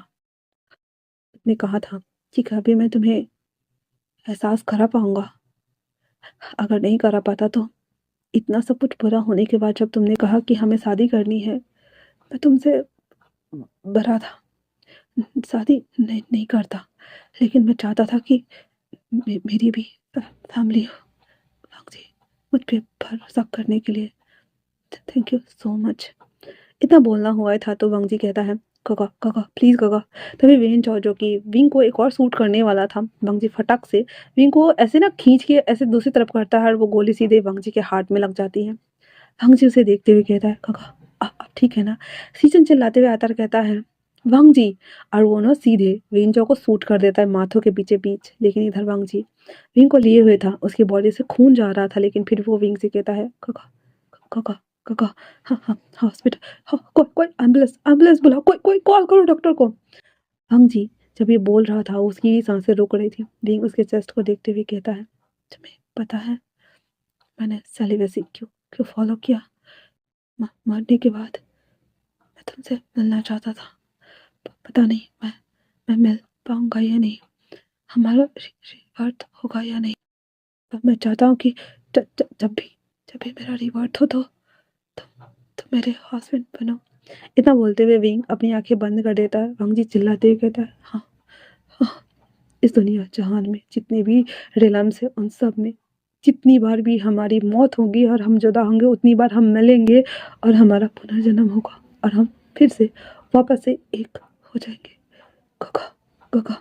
इतना बोलते हुए वांग जी भी धीरे धीरे कॉन्शियसनेस की तरफ बढ़ रहा था और वो विंग को लिए रोड पे बिखरा हुआ था। दोनों की डेड बॉडी बिखरी हुई थी। विंग को 3 गोलियां लगी थी लेकिन वांग जी को डायरेक्ट हार्ट में लगा था, जिसकी वजह से वांग जी ब्लड बहुत ज़्यादा लॉस होने की वजह से कॉन्शियस हो चुका था। वांग जी और विंग दोनों को हॉस्पिटल लाया जाता है। विंग तो पहले ही मर चुका था लेकिन वांग जी को हॉस्पिटल लाते लाते वांग जी भी मर चुका था और विंग उन दोनों को देखते हुए बस अपने हाथ देख रहा था जिसके हाथ में ब्लड था। उसकी मॉम आ चुकी थी एंड देन सब लोग हॉस्पिटल में थे। सीजन रोते हुए कहता है, देखो इस दिली बॉय ने क्या किया मम्मा, इसने क्या किया। जियांग जेंग जो कि उस हादसे के बाद से वो सीजन के साथ से कटा कटा रहने लगा था और वो सीजन से डिवोर्स लेना चाहता था लेकिन सीजन ने जियांग जेंग को कभी भी डिवोर्स नहीं दिया। हालांकि एक घर में रहते हुए भी जियांग जेंग और सीजन का रिश्ता बिल्कुल भी नॉर्मल नहीं था। कह सकते हैं कि बस 2 अजनबी एक साथ रह रहे थे। सीजन हर बार उसे मनाने की कोशिश करता लेकिन जियांग जेंग अपनी ओनली फॉर हस्बैंड की ड्यूटी पूरा कर रहा था क्योंकि वो डिवोर्स नहीं दे रहा था, देने नहीं दे रहा था तो उसे भाग भी नहीं सकता था। इसीलिए जियांग जेंग उसे कहता है, तुम्हें तो खुशी मिल गई होगी ना फाइनली, आज तुमने 2 मासूमों को अपने हाथ से बलि जो चढ़ा दिया। सीजन अगर उस दिन मैं उससे पूछ लिया होता तो हम सच्चाई के तह तक जाते तो कोई ऐसे ग्रीड एसेसेंस नहीं बनता और तुम्हारा भाई इस तरह से तो नहीं मरता। जो भी किया है ना उसकी जिम्मेदार तुम हो। पर सीजन के पास रोने के अलावा कुछ नहीं था। बिंग ने अपना बदला ले लिया था और वांग जी ने अपने प्यार को बचाते बचाते खुद को मार डाला था। एट द लास्ट उन दोनों को एक ही जगह दफनाया जाता है। वापस से उन दोनों के हाथों में रेड रिबन बांधा जाता है। वो दाज मंत्र इंचैंट किए जा रहे थे जहाँ से उनके जो जितने भी डिसिपल्स थे वो और वो मास्टर जिन्होंने विंग को सेलिबेसी फॉलो करने के लिए दीक्षा दी थी वो सब आते हैं और क्योंकि उन लोगों को पहले ही पता चल गया था कि विंग ऐसा कुछ करने ही वाला था लेकिन इतनी जल्दी नहीं। और मास्टर्स को पहले से ही पता होता है अपने हर डिसिपल्स की कि वो बांधते हैं कार्मिक बंधन को अपने साथ में। इसलिए उस मास्टर को जैसे ही चेक हुआ हार्ट में वो समझ गया कि विंग की आखिरी टाइम आ गया है। वो जब जाने लगा तो जो 7 जो डिसिपल्स और बच गए थे वो सब बोलते कि वो भी जाएंगे क्योंकि उन्हें भी लगा कि शायद से कुछ गलत हुआ है। तो वो आते हैं और जब आते हैं तो उन्हें ये न्यूज़ मिलती है। वो सब वहाँ पे बुधाज इंचैंट करते हुए उन सबको देख रहे होते हैं। देन फाइनली उन दोनों सोल को एक दूसरे से बांध देते हैं क्योंकि अब जितनी बार भी ये बर्थ लेंगे हर बार एक दूसरे के साथ ही रहेंगे, चाहे कोई बड़ा हो छोटा हो कोई बच्चा ही क्यों ना हो। ये सब वो मास्टर उसे देखते हुए कहता है, पहले से डिसिपल्स बने तुम मेरे जो शादीशुदा होने के बावजूद भी सेलिब्रेसी को चुना और धर्मपद को, पर उसके बावजूद भी अपने कर्तव्य से कभी पीछे नहीं हटे और दोनों चीज़ों को अच्छे से बैलेंस किया। हालांकि तुम बैलेंस तो नहीं हुए, तुमने क्रीड एसेसेंस बनना चुना और ये शायद तुम्हारी किस्मत में था। इतना बोलते हुए वो लास्ट में बोधिसत्व बोलकर उन दोनों को लॉक कर देते हैं। उसके ऊपर मिट्टी जालीदारी थी। वो लोग वहाँ से चले जाते हैं और सीचन और जियांगजेंग वहाँ बैठे हुए थे जहाँ पे वो दोनों सोल एक दूसरे को देख रही होती है और अगली जन्म की यात्रा के लिए वो आगे चली जाती है। तो इसी के साथ ये वन शॉट यहीं पे ख़त्म होता है। कैसे लगा आप लोगों को ये स्टोरी मुझे कमेंट करके ज़रूर बताना। और मैं बता दूँ कि ग्रीड एसेसेंस कौन से होते हैं। ग्रीड एसेसेंस ऐसे धर्म पद को अपनाते हैं जो कि मेडिटेशन के लिए ओनली फॉर 3 घंटे का टाइम पीरियड होता है और वो लोग उस टाइम पीरियड में अपने आप को माइंडफुलनेस में लेके जाते हैं। जितने भी विकार है उसे एक साइड करते हैं ताकि वो ट्रेनिंग में अपने आप को दे सके दक्षता। और उसके बाद वो जब ट्रेनिंग करते हैं तो बांस की पट्टियों पे, पानी पे, ड्रम पे और कुएं के ऊपर करते हैं। ये बहुत महंगा और महंगा नहीं बोल सकते, मतलब बहुत ज़्यादा इस तरह से महंगा बोल सकते हैं क्योंकि ये नॉर्मल असेंसेशन को नहीं सिखाया जाता है। और उसके बाद जब इसे छोड़ते हैं तो वो असिस्टेंट्स ना बाद में किसी को मार सकते हैं, क्योंकि नॉर्मली जो असिस्टेंट्स होते हैं या फिर जो निंजास की प्रैक्टिस करते हैं वो ऐसे ही किसी को नहीं मारते हैं, बट अगर कोई किसी को मारता है तो उसे ग्रीड असिस्टेंस बोला जाता है। तो विंग ने ये लिया था क्योंकि उसे बदला लेना था, और ये बात उसके मास्टर को अच्छे से पता था, इसलिए उसने डायरेक्ट हार्ड अपनाया था। और विंग को ये मिला क्योंकि विंग एक कोच था, तो पहले से ही उसे फाइटिंग वगैरह थोड़ी बहुत आती थी, और कोच होने के नाते वो body mental wise physical wise fit था, इसलिए वो ग्रीड एसेसेंस में जा सका। ग्रीड एसेसेंस एक ऐसी पद्धति है जहाँ पे आपको मतलब कॉन्शियसनेस के द्वारा आपको पहले से ही पता होता है कि इस इंसान को इस तरीके से मारना है ताकि इसकी बॉडी को यहाँ यहाँ मारना है, ऐसे जैसे इतने सेकंड में वो मर जाए। और ये सभी चीज़ें उसे 1 साल के ट्रेनिंग पीरियड में अच्छे से उसने सीख लिया था। ऊपर से साँसों को बैलेंस करना, अपने आप को कंट्रोल करना, इसमें बहुत कुछ है जो मैं नहीं बताऊँगी, बट हाँ, ऊपर-ऊपर से मोटा-मोटा मैंने बता दिया है। एसेसेंस अलग होते हैं, ग्रीड एसेसेंस अलग होते हैं, निंजास अलग होते हैं, और जो स्नाइपर्स वगैरह वो सब अलग-अलग होते हैं, ठीक है?